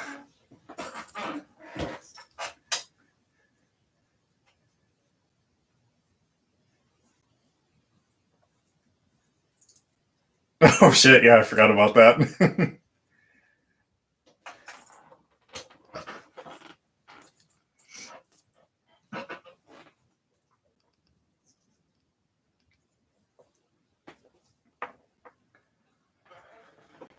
All right. So you guys are climbing in and looking in the tower.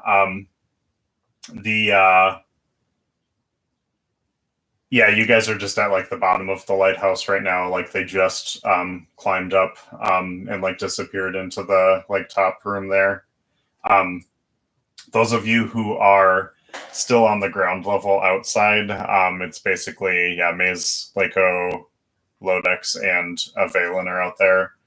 You can hear it sounds like the kind of like a growling or like the ice shifting in the tunnel like beyond you guys. And it just kind of like makes like an echoing sound in the chamber like further from you.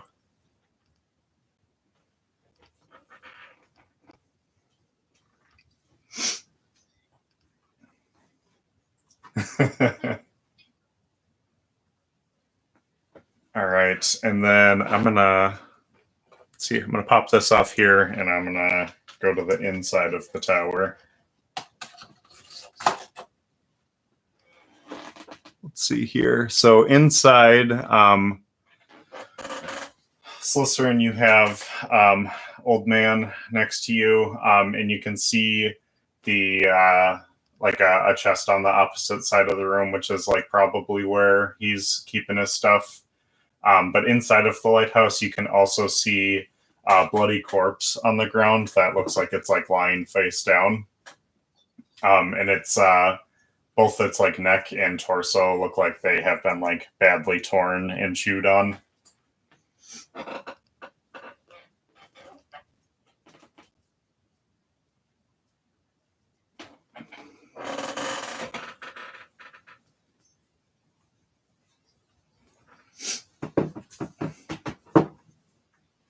Okay.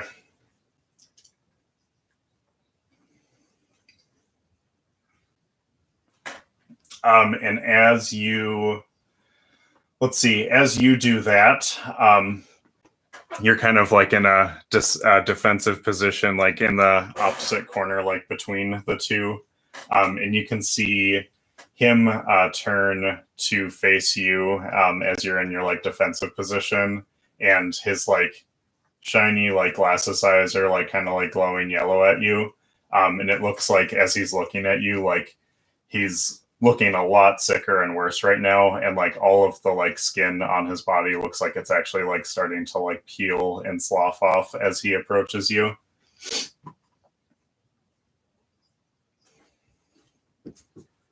Um, I mean,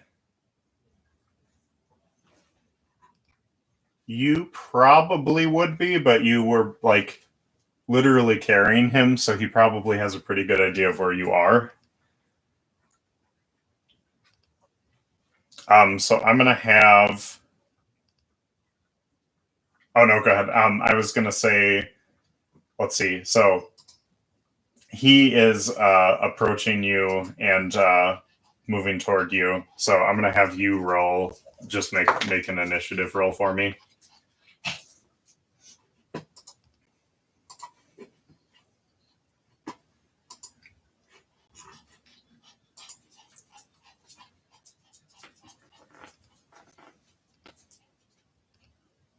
Yeah, I would say yeah. You can have like a advantage on that roll because you were already suspicious.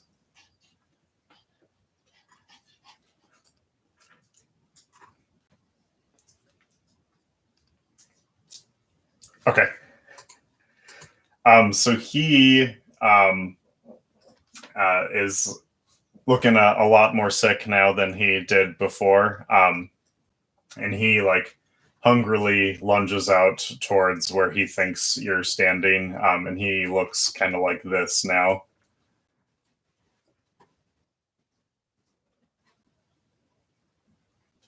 All right, so he is going to attack you, but he will have disadvantage on his attacks just because he's kind of like guessing where you are.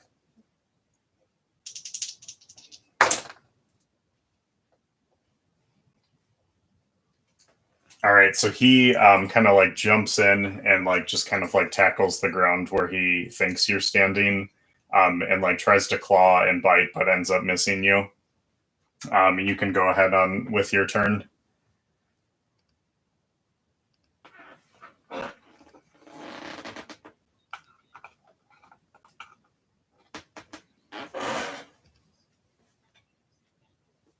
Yeah.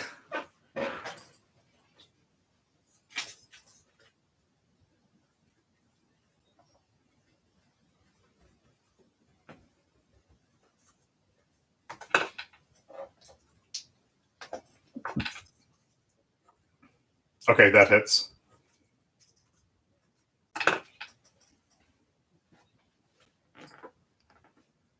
Okay, yep, that hits him. And your attack's count as magical, right? Okay,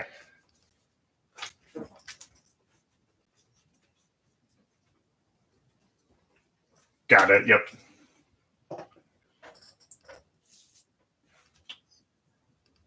You're able to like make a slash in him, and it cuts pretty deep. But he is still looking like plenty healthy.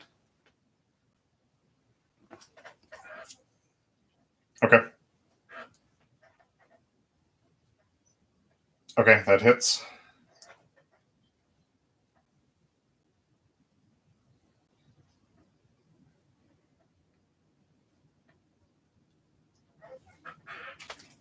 Yeah, and you said 12 again. Yeah, you've cut like pretty deep into him twice, but besides those two like stab wounds, he doesn't look like he's slowing down at all.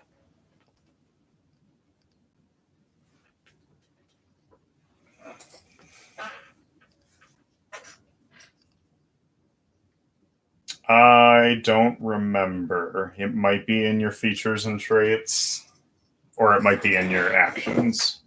Okay. So you usually track some one or the other.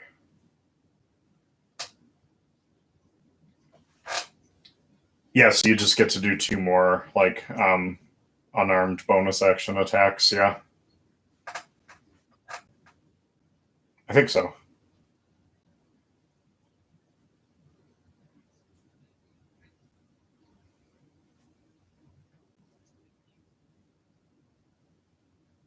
Okay, yep, that hits.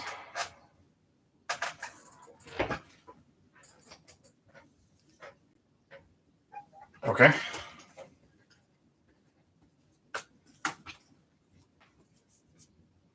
Nice.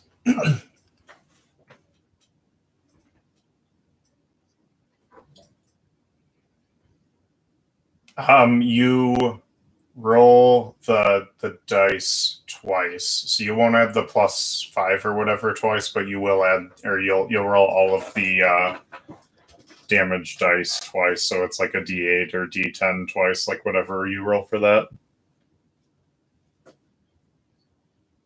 Oh yeah, it did it for you.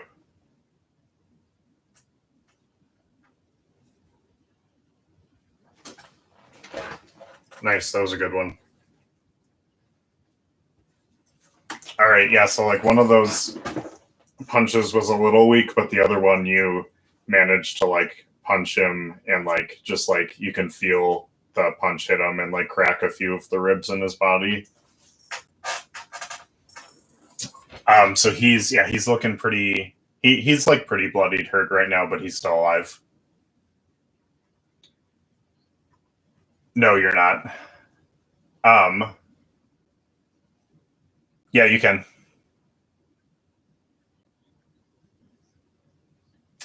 This is like kind of like, so you're inside of the lighthouse right now. So it's like pretty short chambers. So the ceiling above you is probably only like 8 feet high, something like that.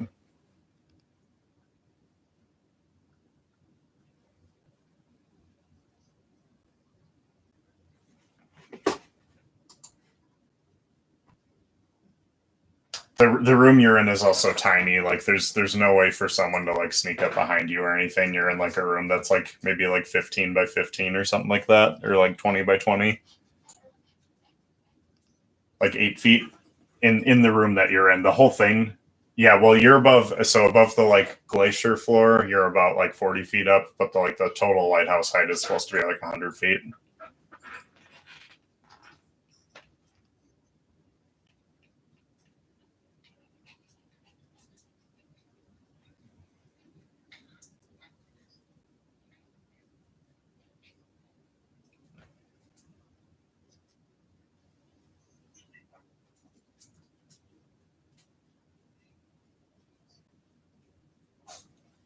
Yeah, you can try that if you want to. He is blocking the like window out, so if you do that, he's going to try and stop you.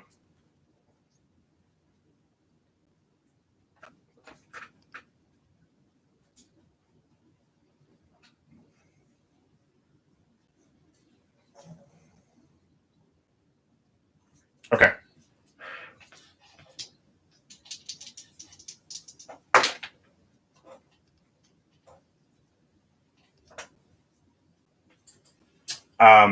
Yeah, and actually, you know what? He's the way that he's standing right now too. He's like body blocking the window, so you can't just like walk through him.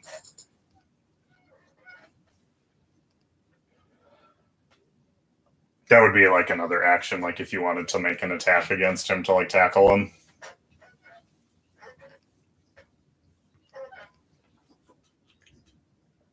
No, yeah, there's some like perks and like feats and stuff that do stuff like that, but not as like a normal movement. Yeah, you're kind of like stuck in. You can go you can go down like inside of the lighthouse, but he would probably just like chase you down.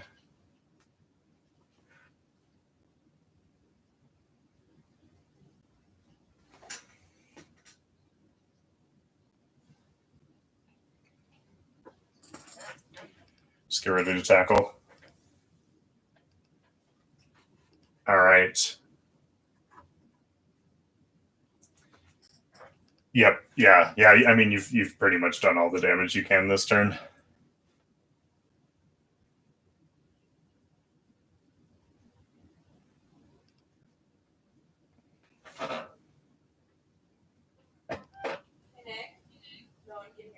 Yeah, you got like super far away. Now I can hear you. It just was like for a second there.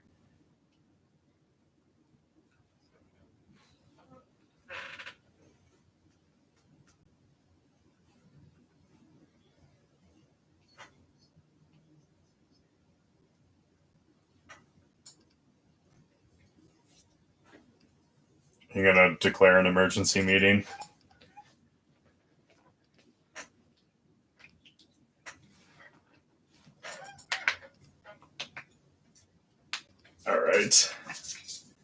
So for the rest of the group, you guys can hear that growling like coming from the inside of that cavern, approaching and growing a little bit louder. And the closer it gets, the more it like specifically sounds like growling that's like a stomach gurgling when it's hungry.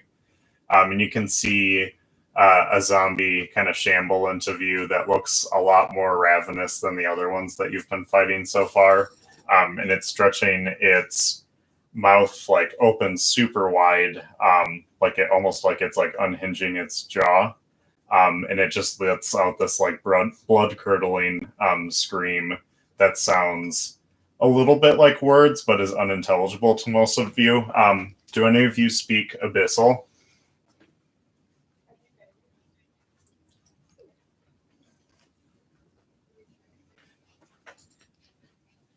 Oh, I'm trying to think if languages might be in your like description, Nick. I don't remember for those ones. But at least for Maze, you're close enough, and you can definitely hear this thing. So this thing that's like jumping out at you, you can hear the word that it's saying in Abyssal, and it's just screaming the word "hungry" at you. Yeah.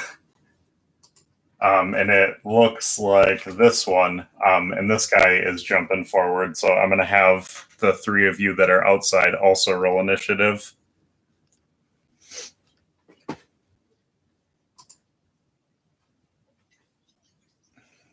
Abyssal.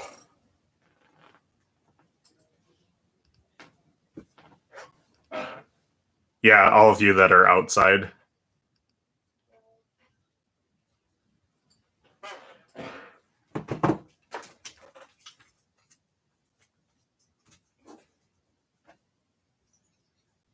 All right. Okay.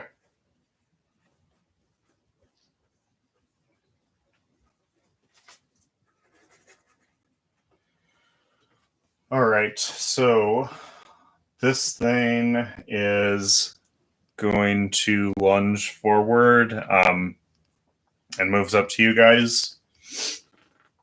And it takes its claws and reaches up and like, oh, it's going to take a swing at you.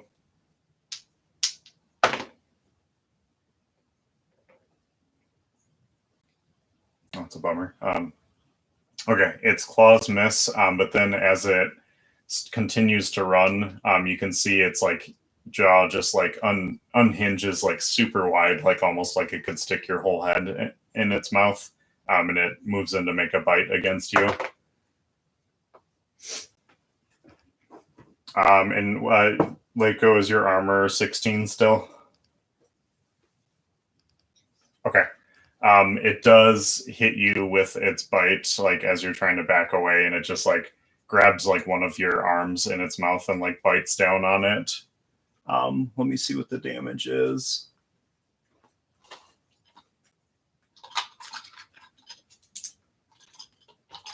Do you have damage resistance to like anything like necrotic or anything like that?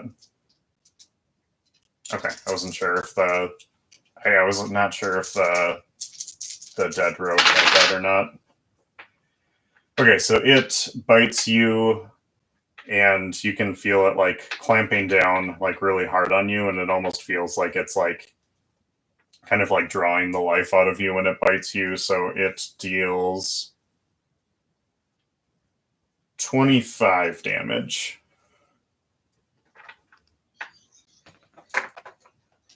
Yeah, you can. So you'll do half then, so it'll be 13.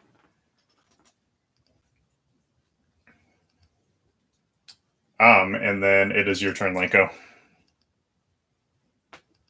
And he's like,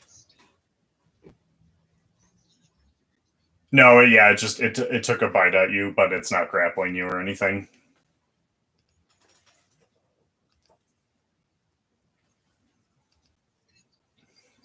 Yeah, it's right next to you and Lodex right now, and I guess it's like 10 feet away from Maze.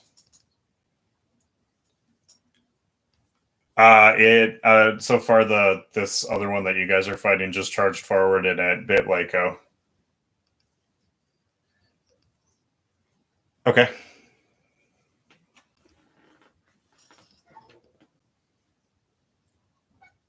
Okay.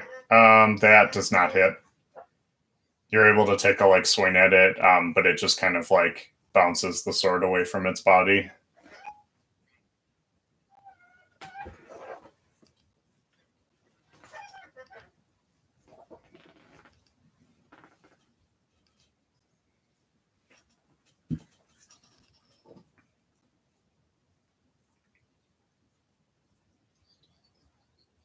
Yeah, you can have him jump in too if you want. I'll have you make some room for him here.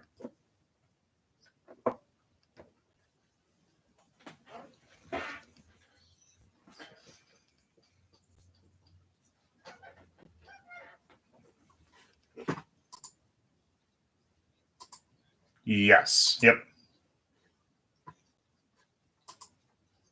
Yep. Yeah, he should from his like pack hunting or whatever.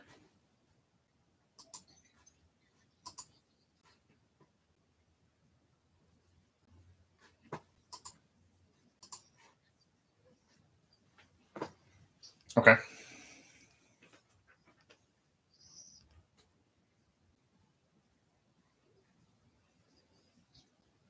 Okay, that does not hit.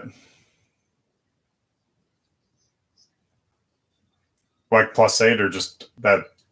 That's not total, right?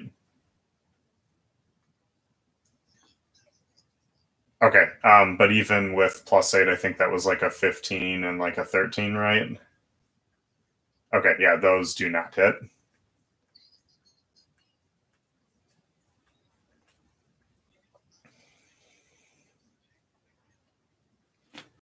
Let's see, which direction do you want to go?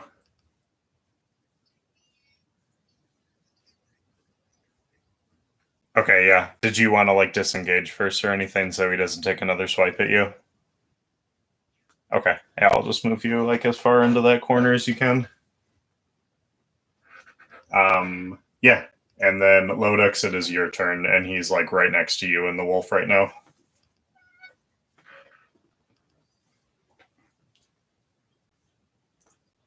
Okay.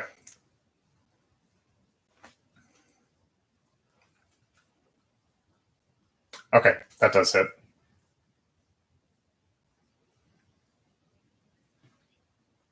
Nice. All right. So you take a good dig into him, and yeah, your like acid, like claws and beak, burn into him pretty easily. So he takes all that damage. So he still looks plenty healthy though.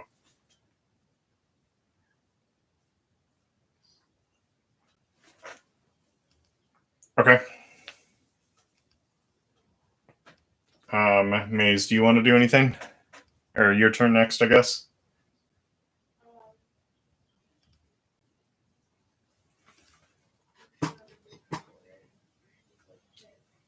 Yeah, there's just the one in front of you, but it's definitely like a big one. This is different from the other zombies.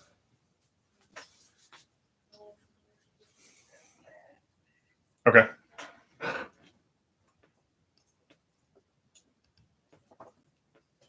Move you back like as far as you can without shooting someone else in the back of the head. Okay.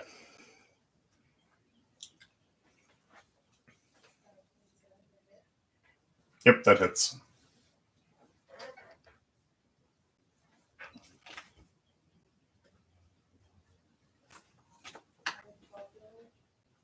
Okay.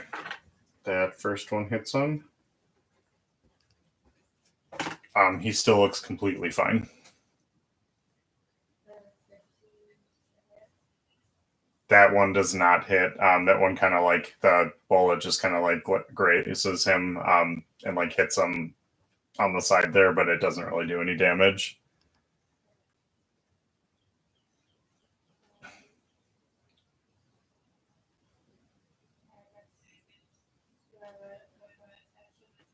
Yeah, you can do that still.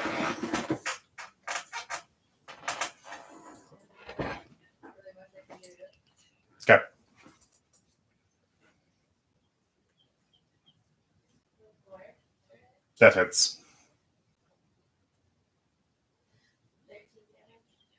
Okay.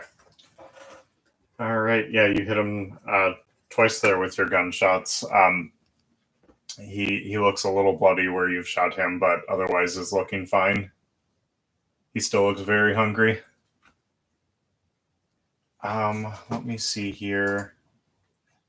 Valen is there with you guys too, and she's kind of doing the same thing as you, Maze, and backing up a little bit to create some distance.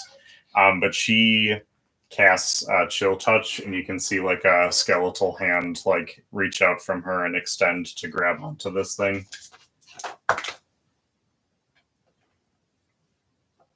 It goes a little bit wide though and ends up missing it, so she does not hit him with anything. So it is back inside of the lighthouse then, and the old Greg is going to make another attack at you, Slytherin.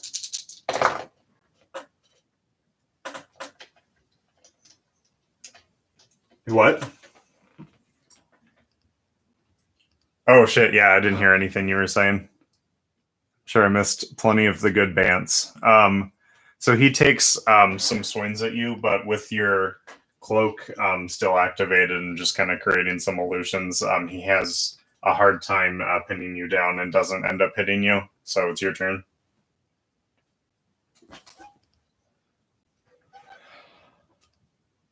He's pretty like bloodied and hurt right now. Like he's not about to die, but you might be able to kill him this turn.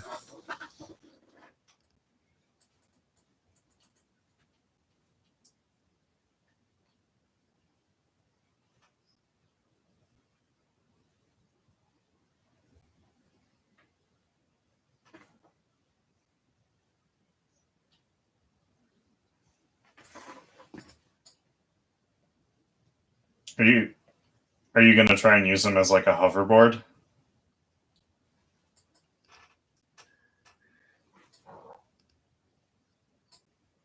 I mean, you have like unarmed strikes that you're good with, so I would say if you wanted to try to use one of those more to like push him instead of doing damage, you could do that.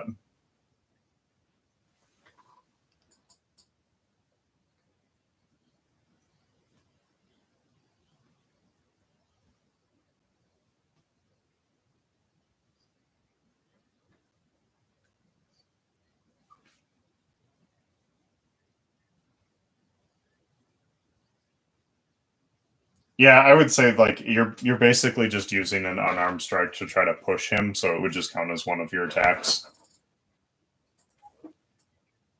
Okay.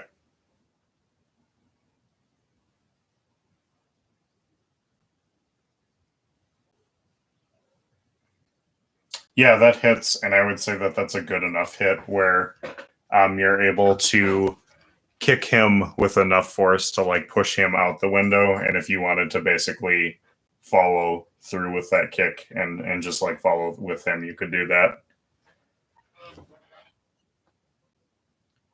Yeah, you can do that, so that'll be your second attack. Yeah, you're going down with him.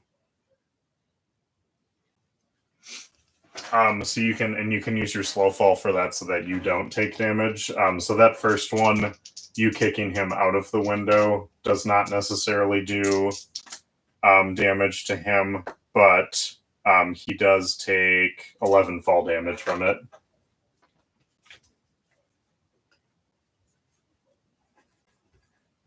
Let me see here. I gotta double check his armor. That one does not hit. So you kind of like come through and like just like kick him straight out the window, and he falls on the ground, like kind of landing in between Lodex and the wolf there. So he is down, but you are kind of going faster than he is when you use your slow fall. So your punch goes a little bit wide and you land on the ground next to him, but you can still use your bonus actions.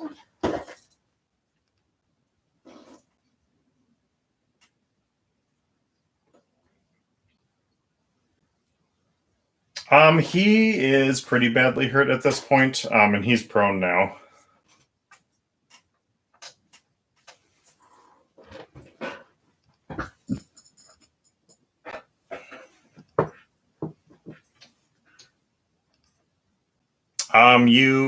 I would say you still have like 30 feet of movement left. You've probably used like 20 to 25 feet of it.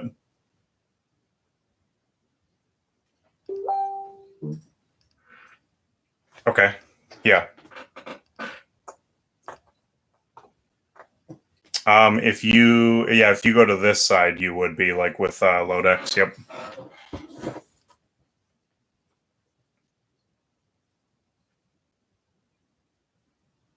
Okay.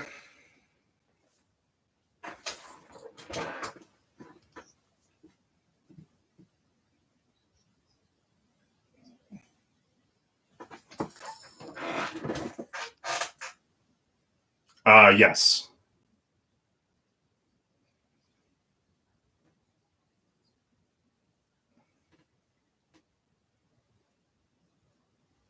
Yep, that hits.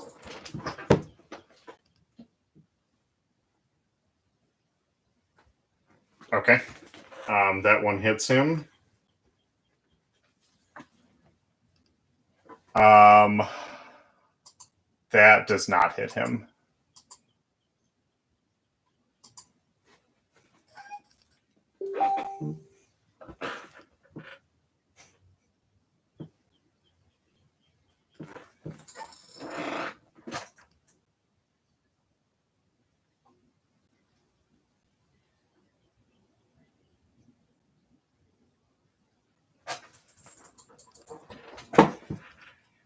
He missed. Yeah, he missed his like follow up attack. So instead of like hoverboard riding him down, he just kind of like overshot and just like flew down.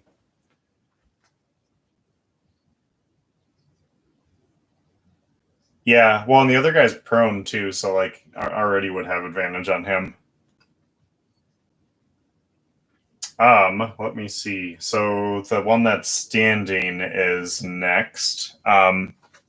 And he at least you got his attention with that and punching him on the ground. So he turns around and takes a swing at you. Let's see here.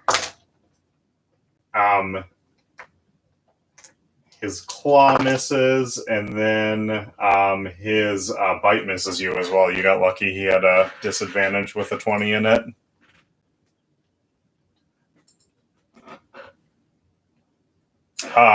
So Leiko, it's your turn.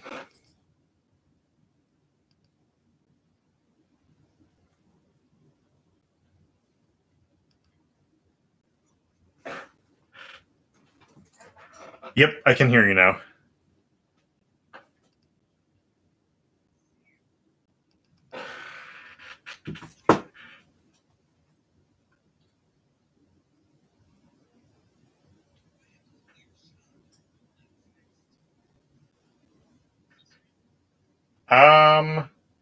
You would want to move slightly for him, but only by like 5 feet. Okay, the one that's standing still, right? Okay, yeah, you're there now.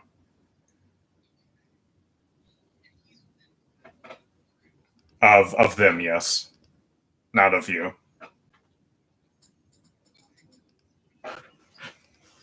Okay.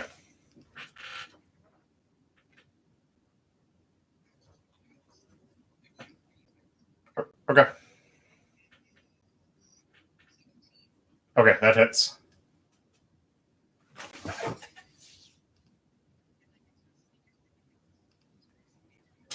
Yep.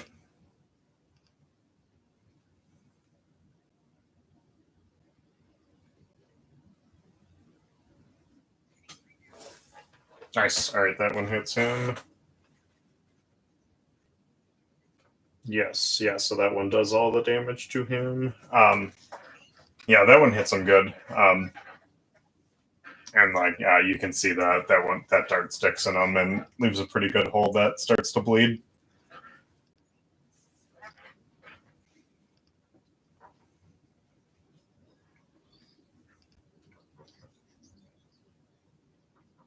Okay, that's probably not a bad idea.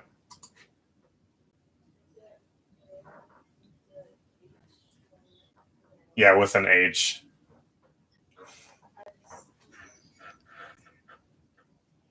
She's a C themed rogue. 6 total. And that's necrotic damage, right? Okay. And he's a little bit resistant to that, yeah, so he doesn't take very much damage from that. He basically, a ghost comes out and just lightly kicks him while he's on the ground.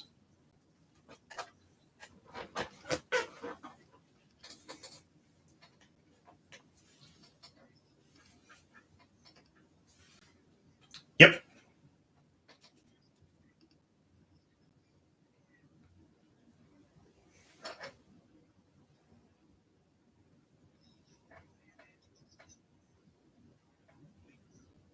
Okay, which one? Okay, yeah. Yep, and he'll have advantage on that one either way. He's got like 3 different kinds of advantage on that.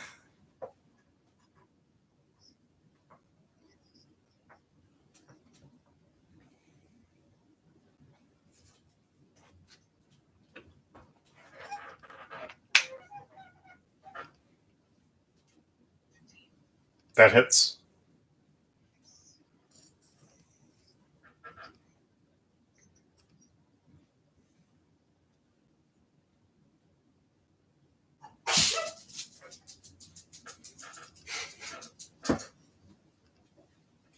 All right, yeah, he takes a good bite on him and starts to tear him up. So um, he like basically pulls one of his arms almost off, and the one on the ground there is looking like it's almost dead.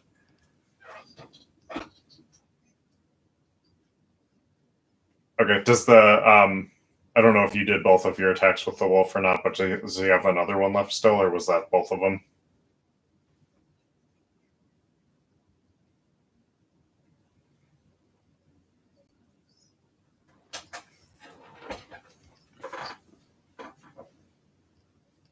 Yeah, if you rolled the 15, that hits. Oh, okay. Okay. Yeah. All right, then, unless you wanted to move around or do anything else, it is Lodex's turn next.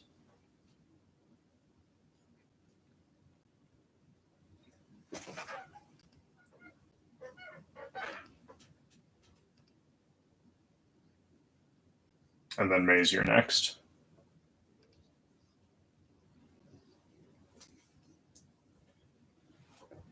He is, yeah, he's the one that's on the ground and he's almost dead.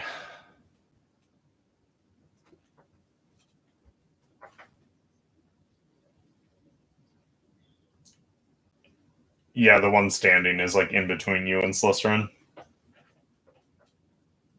Yeah, either one that you would attack, you would have advantage on right now.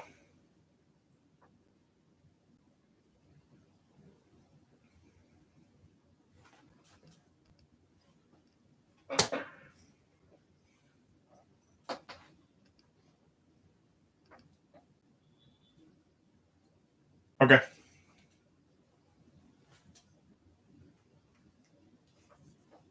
Yep. Yep.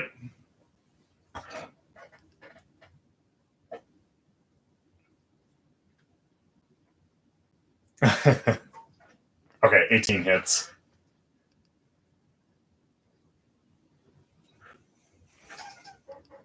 Nice. That is enough where you're able to like just dig your bird talons into him and kill him. You can see too, like the other zombies that you had just fought. Once you do finally kill him, his body begins to dissolve into that like black goo. And you're able to notice too, because I think you were the one that was carrying that zombie claw. He drops one of those zombie claws as well. Yeah, you can grab that one if you want.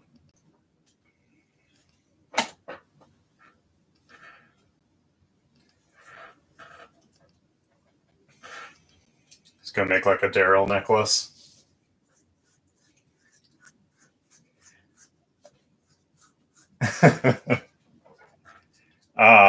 Yeah, did you want to do anything else?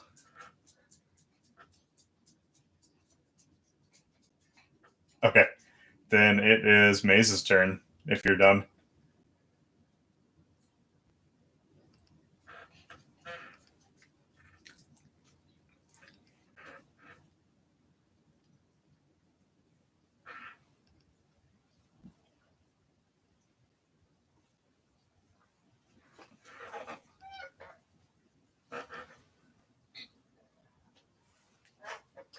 Are you still there, Hannah?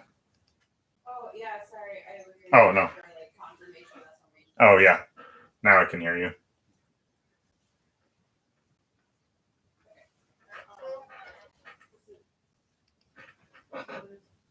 Just the big one left, the hungry one. Yeah, I moved you like 5 feet, so you have a clear shot now.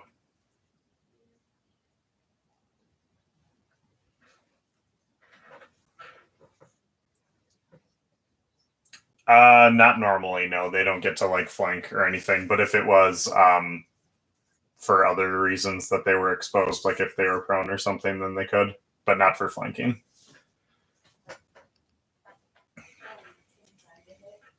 Yeah, that hits. Yeah, so no, the D6, the psychic damage, you get that the first time you attack any enemy on a turn, and you don't actually have to like mark or do anything to get that advantage. You do also, if you look at your features, you have another ability that I think is a bonus action that also lets you mark, and I think it adds like D8 damage once per turn, so you could do both of those at the same time if you want.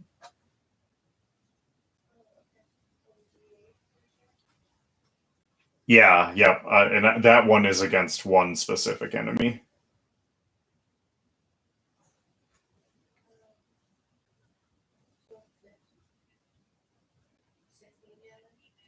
Okay. All right, that hits him. And he is not dead, but you can keep attacking him if you want.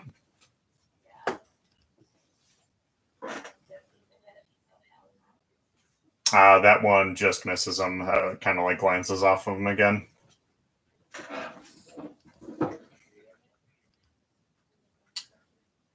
Okay, that hits.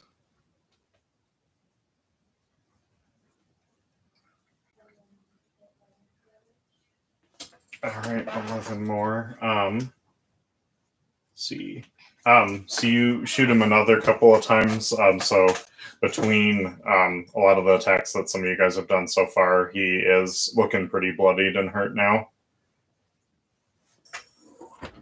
And let's see, it is Valen's turn again, so she's just going to try and do her chill touch again. And her skeletal hand goes out, and she tries to like grab it with that chill touch again. And this time she does grab him, and the like skeletal hand floats out and like grabs on and latches onto like the side of its face, so it's distracting him. And that also deals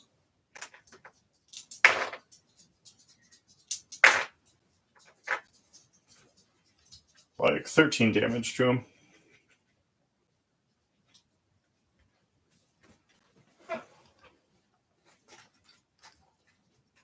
All right. It is Slytherin's turn next.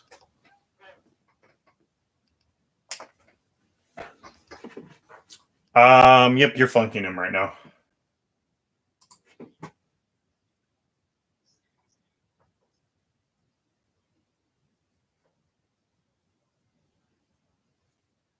Okay. Yep, that hits.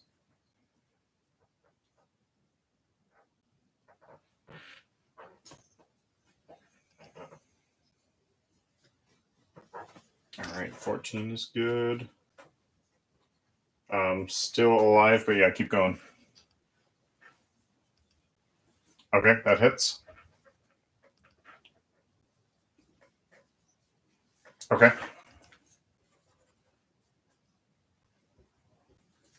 He's pretty bloodied, but he's not like dying yet.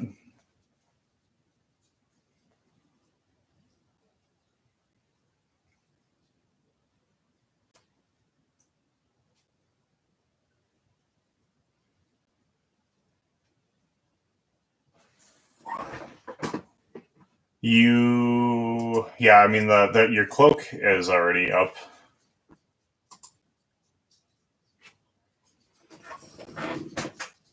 Oh no, it doesn't work like that.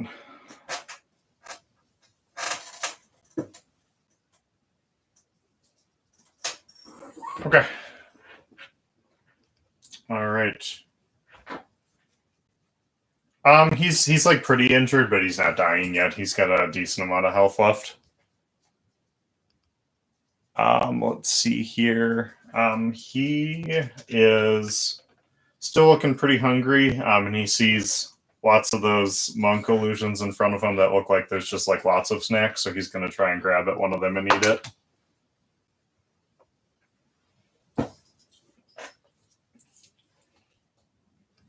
Let me see here. He kind of swings wide with one of his claws to grab one of those monks that are in front of him. And this time, Slytherin, he does hit you. Let me see here. So that is going to be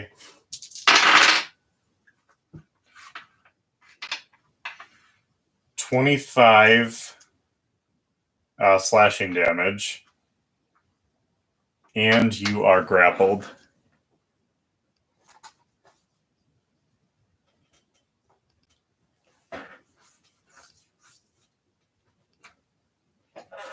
No, you're just like stuck to him now, so you can't move away from him until you like wriggle free. Okay.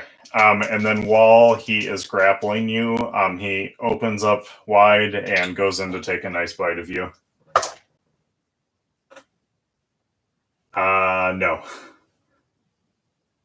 Don't think that's one of your reactions.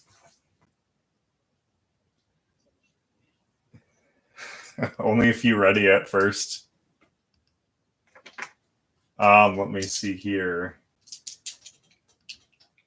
So yeah, he goes in now that he's like holding on to you with his claw, and he opens up wide and takes a big bite out of you. And that deals an additional 29 damage.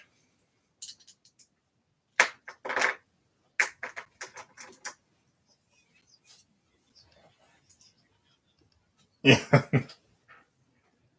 So he's chowing down on you now.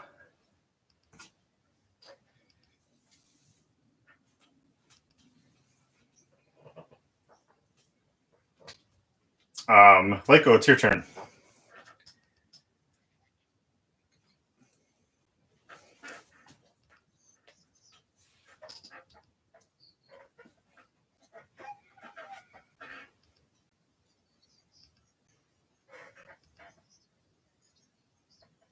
Okay.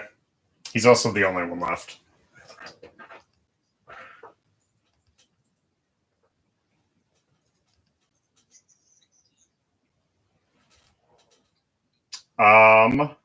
That one, let me see here. That one would just miss, but if you wanted to use like steady aim or something like that to like get advantage on it, you can.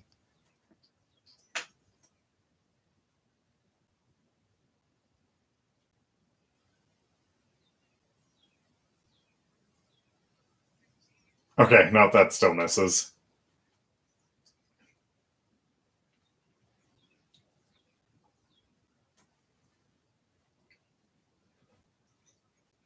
Yeah, you can do that. And the dog does still have advantage too.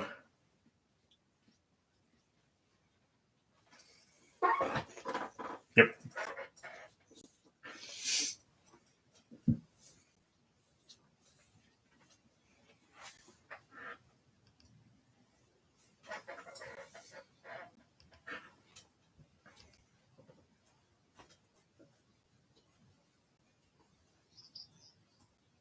No, that doesn't hit. That's with the +8, right?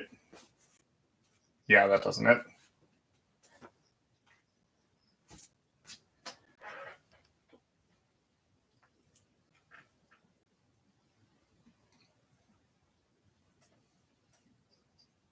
That hits.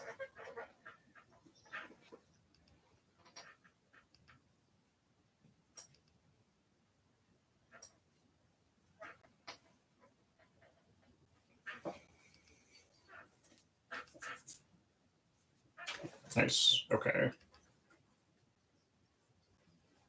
Yeah, it's either piercing or slashing. Okay. Yeah, that's another good hit on him. He is looking at this point now like he's like pretty critically wounded, so he's got like less than a quarter of his health left.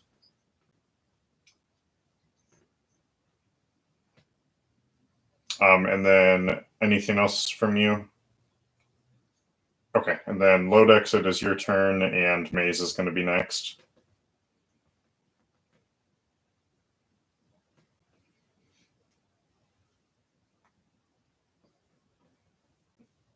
Okay, and you'll have advantage still. Yeah, it's you basically you and Slytherin would count as like flanking him because you're on both sides of him.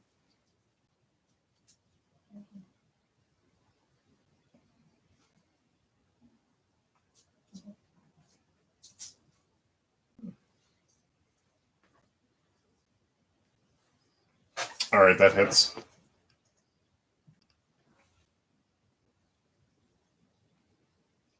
Okay. All right, he is not dead yet, but he's still looking pretty bad at this point.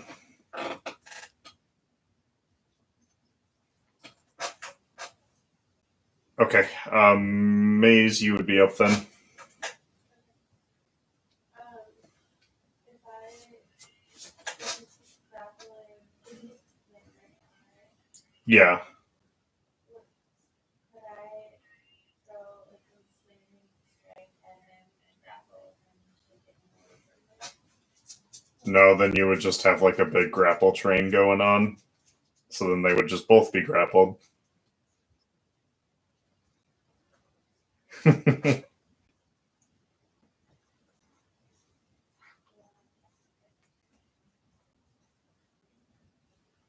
Actually, I have to think about that one. Ensnaring strike, does that restrain or does that grapple? Restraint. Oh, restraint would stop him. Okay. And I think you can still just use your gun to do that, but let me check. I don't remember how that spell works. I get advantage on it. Yeah, okay. So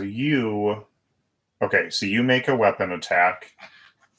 Right. Okay, so you use ensnaring strike as a bonus action, so that just happens, and then now you get to just make normal gun attacks as your like action.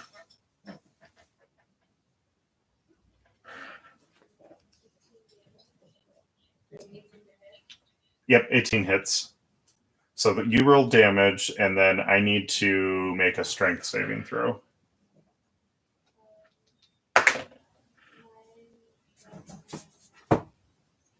Okay. Is that with your like plus your D6 and your D8 and everything?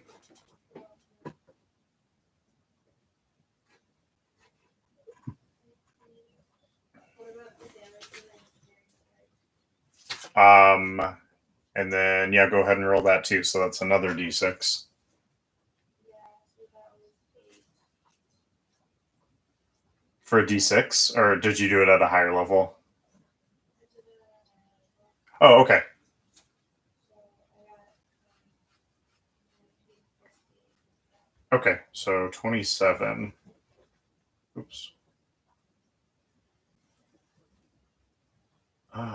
Yeah, that one hits him really hard. And so you hit him with that gunshot, and as soon as the like bullet lodges into his body, it's almost like it like planted a seed in him, and a bunch of vines like sprout from the bullet and restrain him to the ground, and also cause him to drop Slytherin.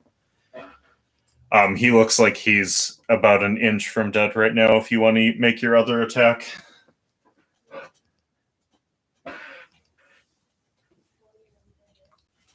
that hits.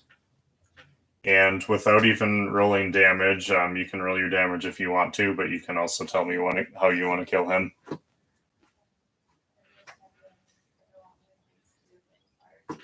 Okay. Yeah, the vines like start ripping them apart. And it's almost like a water balloon where they squeeze down on them and like start to pull them, and it just like pops into that like black like gooey liquid, and he just like falls apart. And when this one dies, so you guys have noticed a couple of these creatures that you've killed have dropped these like zombie claws from them when they've died. This one is a little bit different when it dies. You can see that one of the fangs from this zombie did not dissolve, and it is like this like really big like canine fang from that creature's mouth is still left behind.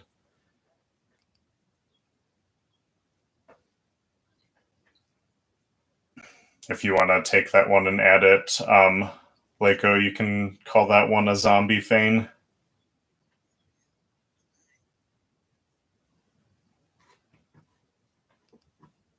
All right, you guys are out of combat.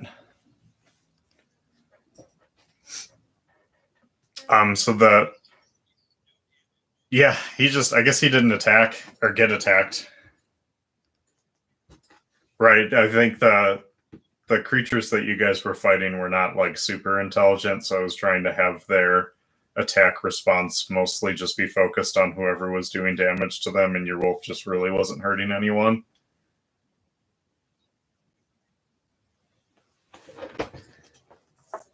Yeah.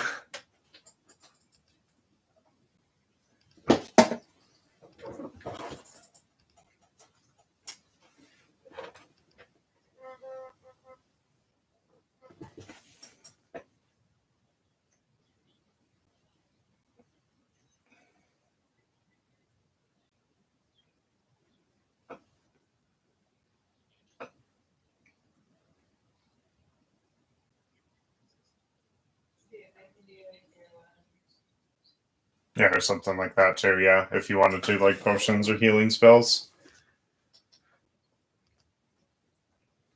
I'm just gonna throw it out there for Slytherin. Valen does know Vampiric Touch, so she can heal herself with you.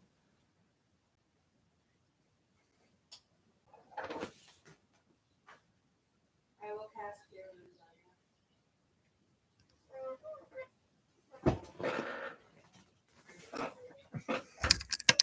Get him. I do 13 health, but then I also just like smack for good measure.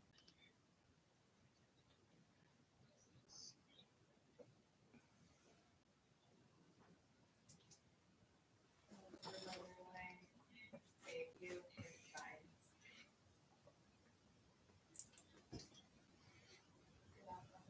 I-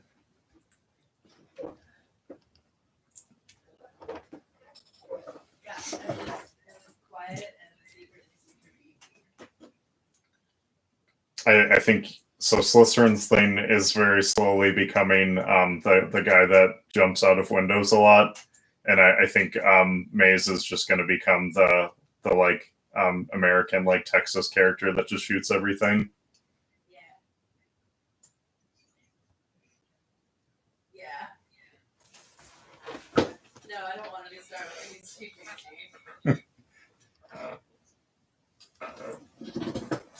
Gamora. No, she has a katana. I was thinking more of like Taco when he becomes like the American character in the like Middle Eastern soap opera. Yeah, it's like that.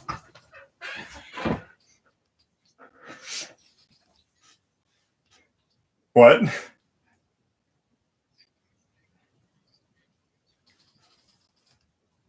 Yeah. Exactly. Yeah.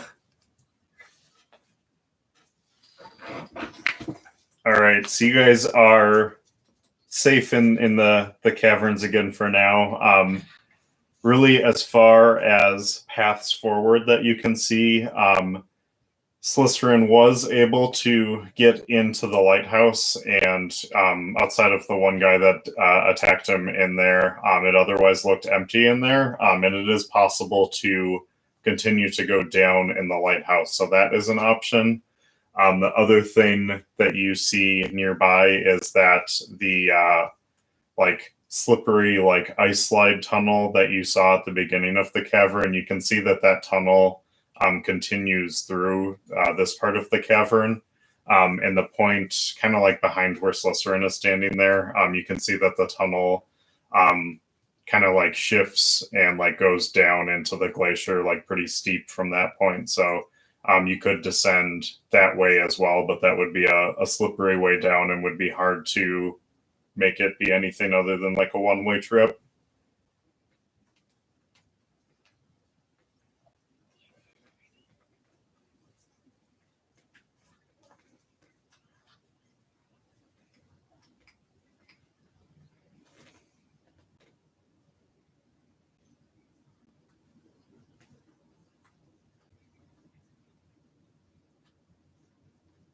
Sure, yeah.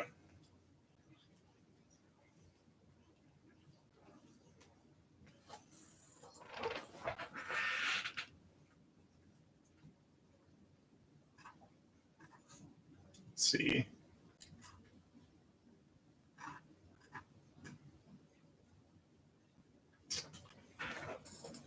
Yeah. And I think now that things are a little bit safer, you guys have time to get like a safe way up. And, you know, for those of you that can't fly or climb easily, you can like use ropes, or if you guys have any other tools to help everyone get up. The wolf might be the hardest one to get up, and maybe Krull since he's a big turtle.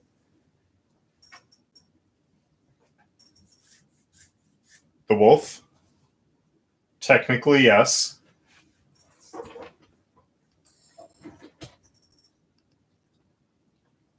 I mean, you could, but if you are looking to descend deeper, then it would be he's either coming with you or staying behind.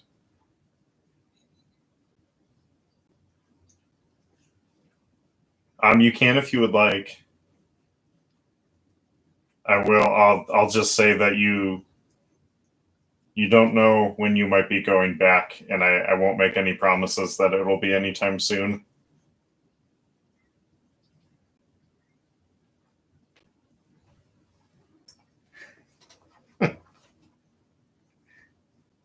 I mean, it's not a walrus, so probably only like 800 pounds. He is like a giant wolf, so it's like somewhere between like mastiff dog and horse.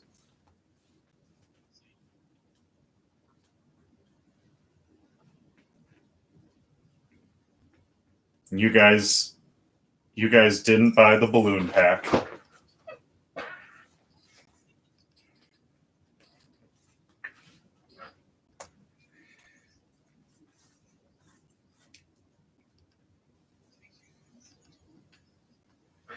Oh wait, hold on just a second here.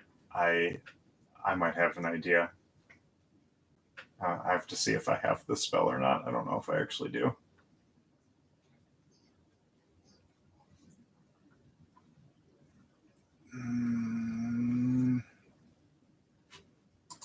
I thought somebody had a good spell for this, but maybe I don't.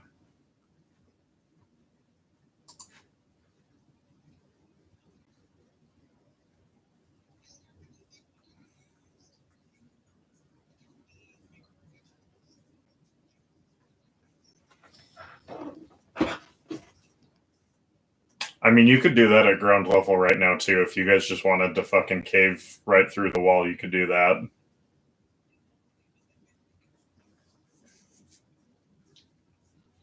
And I think a few of you bought pickaxes and other things, right? Plus, like all of the little lizard guides that are coming with the necromancer veil, and they have a bunch of pickaxes too. So if you just want to spend some like time and energy just plowing right through, you can do that. I would say with all of you and with having like actual equipment to do it, it would probably take like 2 or 4 hours. So like long enough to take a short rest too, if you guys wanted. No, you still need 8 hours for like the full on rest.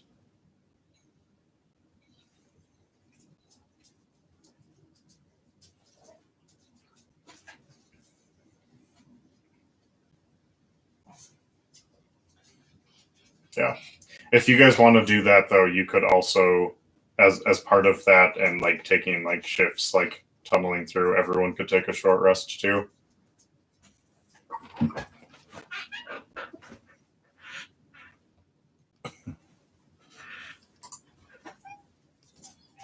Yeah, you roll your hit dice to regenerate some health, and then two, Celestine, don't you get key points back on a short rest?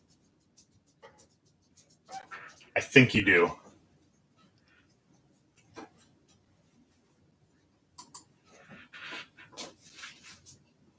That's probably in your features and traits under the like key points section.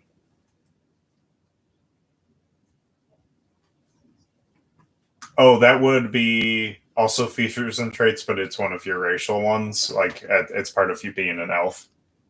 Like meditating for an elf only takes 4 hours, but you still need 8 hours to take a long rest. It just means the other 4 hours you're not sleeping.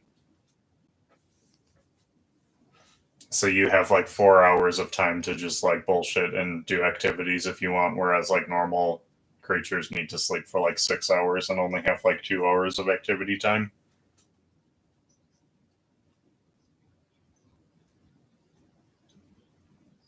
Yes, which means you just aren't like you don't have any negative effects from not sleeping, but you still need 8 hours to rest.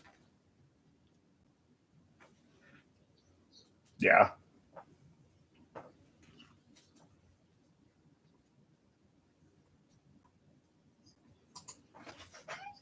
Yeah, everyone can take a short rest now if you want to. And you guys are all kind of like using some time and resources just to cave through the wall, which is not something that really would be too hard of an effort.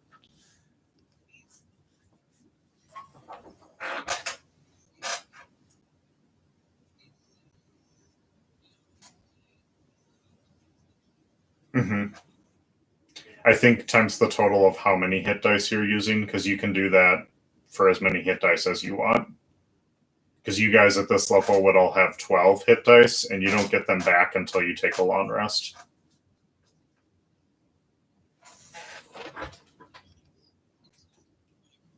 Yep, yeah. And you can do it as many times as you want, like up to 12. Like if you do one and you're like, oh, I want more, you can do another one too.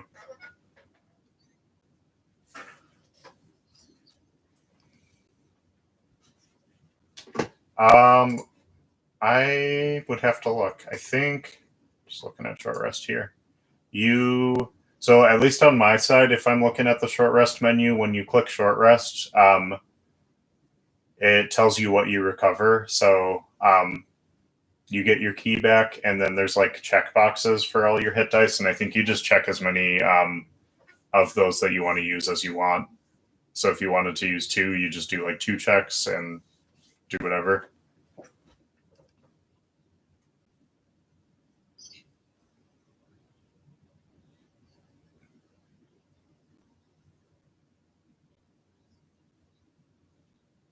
Yeah, you'd probably want to use like 3 or 4 then.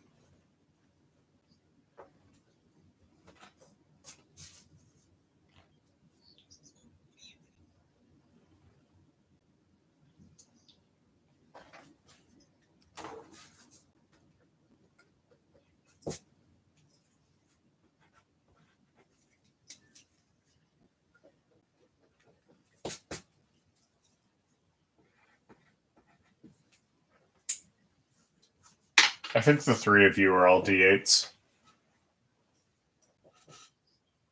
I don't know.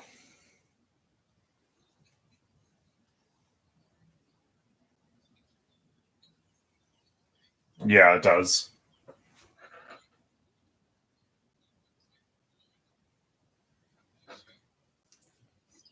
Yeah.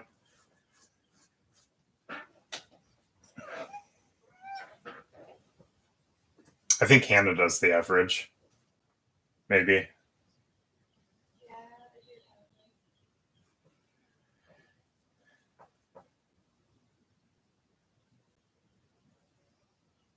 I do Um, oh, let me see what. Oh, no, it. Well, hold on. Let me see if it. Oh yeah, and then I guess you'll just click on your hit points and just say how much you're healing.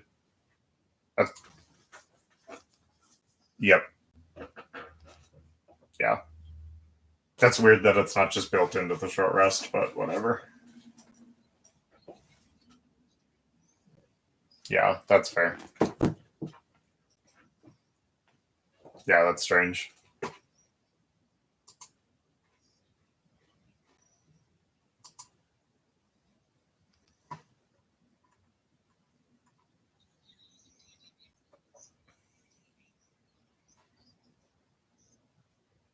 Oh, cool.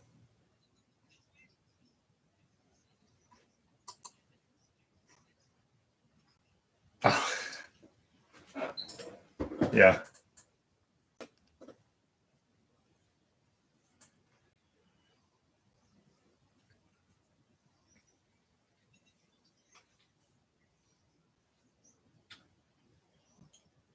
Yeah, did you do +3 once, Nick, or did you do like +12?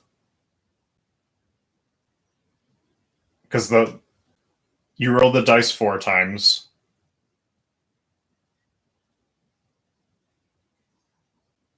Oh, okay, yeah, then you've already done the +3. Yep. You just want to make sure you do +3 like 4 times and not just like once. Oh, you're good then.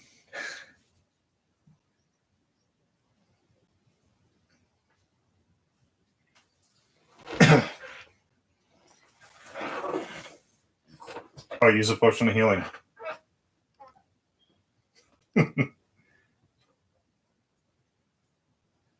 You guys have any like Looney Tunes band-aids or anything?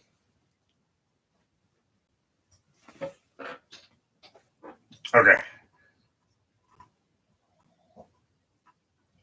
Everyone good then? All right. So eventually, you guys are able to tunnel into the side of the lighthouse. That eliminates the need to do any like complicated climbing, and it also makes a hole that's big enough for the wolf to get in through. Um, I don't know, Slytherin, did you want to go like back to the top level quick to where the dead guy in the chest was? Because there was some stuff up there. Okay, so the body that was in there is pretty badly chewed up, but when you like flip it over and take a closer look at the face and everything, it's like the exact image of the old man that had basically attacked you and tried to kill you. So it looks like an exact copy of him, but dead.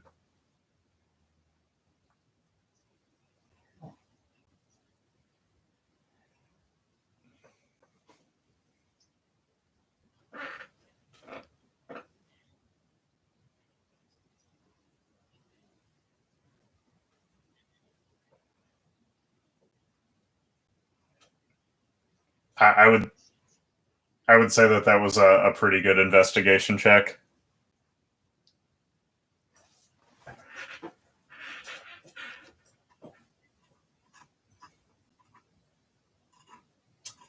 And then yeah, and then there was a chest in there as well. And I'll just paste the contents of it in there. There's just some like minor loot that you might be interested in.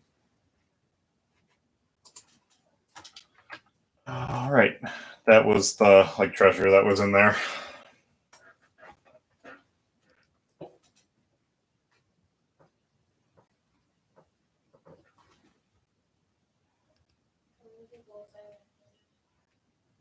It is so it's like a lantern that has like a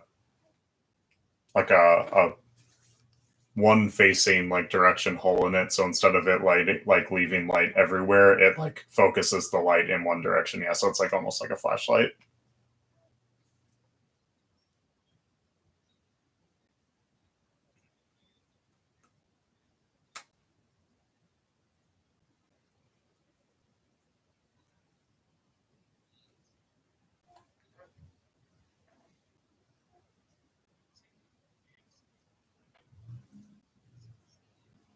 I have a mirror right here.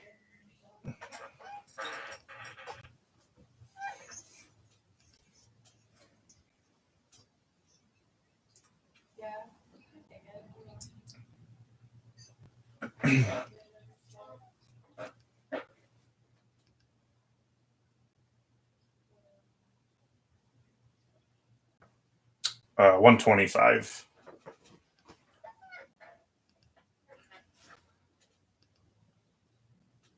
It's under your equipment, like treasure section.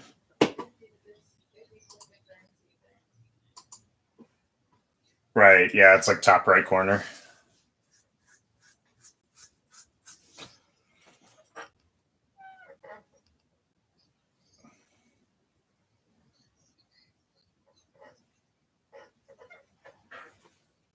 Yeah, I would say at this point, yeah.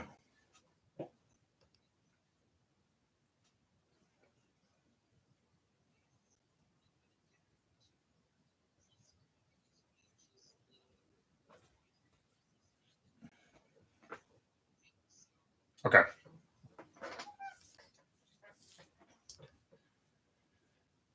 And you can do invisible phone.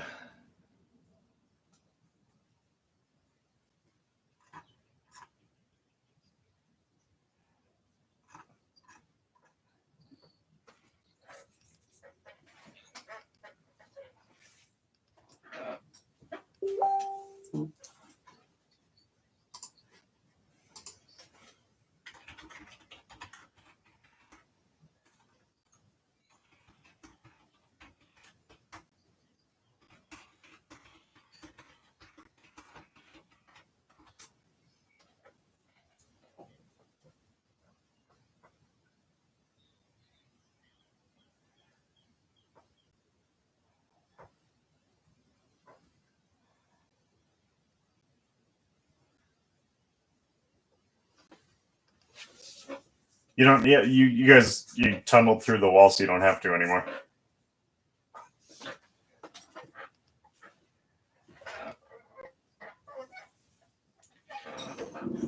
Yeah, not. That's pretty much it on like the upper half of the tower. So really now it's the going down the to the bottom of the lighthouse, which is going like deeper into the glacier. All right. So then that would be kind of the end of like this like section of the dungeon. You'd be moving on to the next room next. I'll give you guys like a description quick of where you're headed next, but do we want to keep playing or do we want to like just kind of like wrap up in the next couple of minutes and then plan next one soon?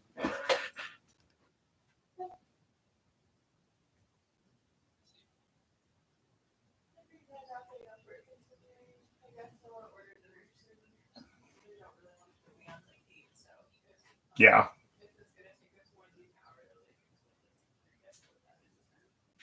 Yeah, if we do the next thing, I would need like 5-10 minutes to set up, and then also like we probably wouldn't finish it. We'd probably just like start it.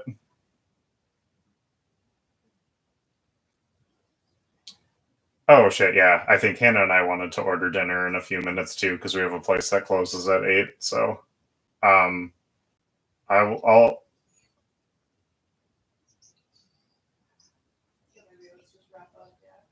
okay, yeah. Let me see. So you guys are gonna be headed down the lighthouse.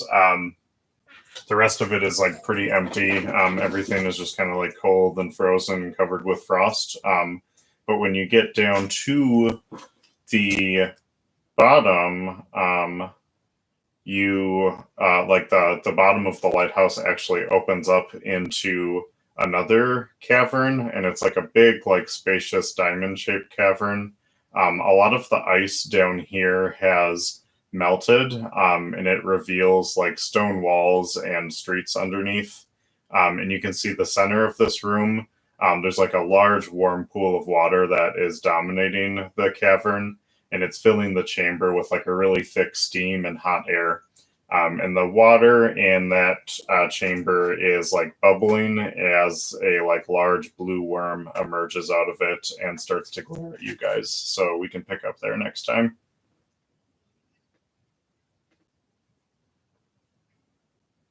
Let's see if I have a picture of that one or not.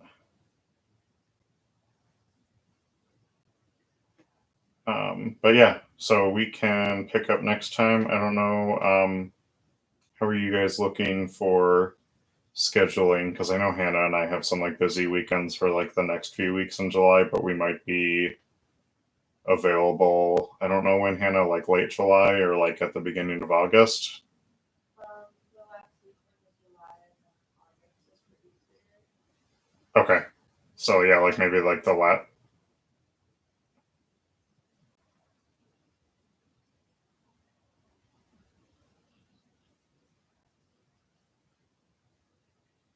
Okay,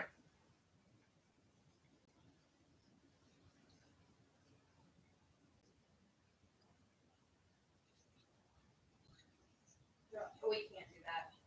yeah, we're gonna be busy. Yeah, let me see. Honestly, yeah, we might just want to do that, Yeah. which I'm fine with. Yeah, summer is kind of busy.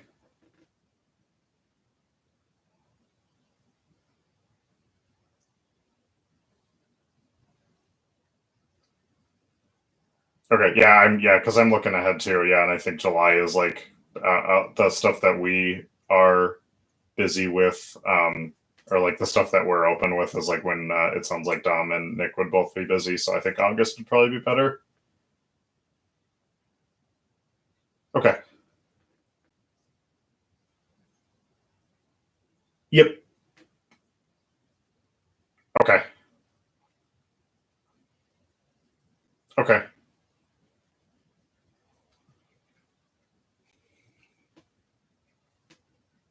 Yeah, sounds good.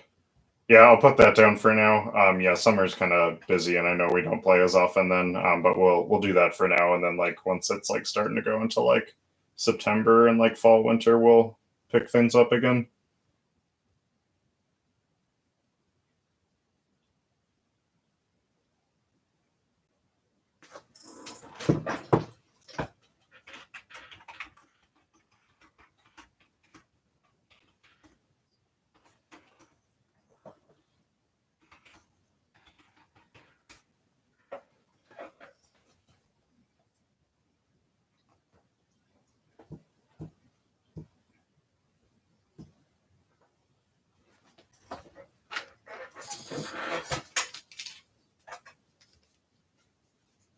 Yeah,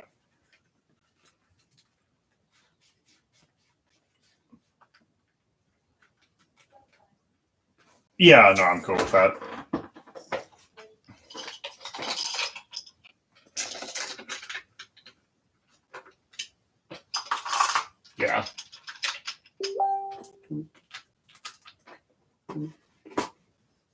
Yeah, yeah. Like shit's been kind of busy anyway, so I'm fine with having a little break.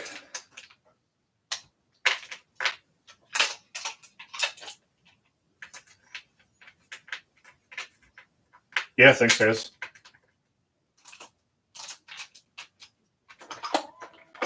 Yeah, I'll talk to you guys later. Nick, I'll let you know if I'm playing like Dead by Daylight tomorrow or anything. Yeah. See you guys.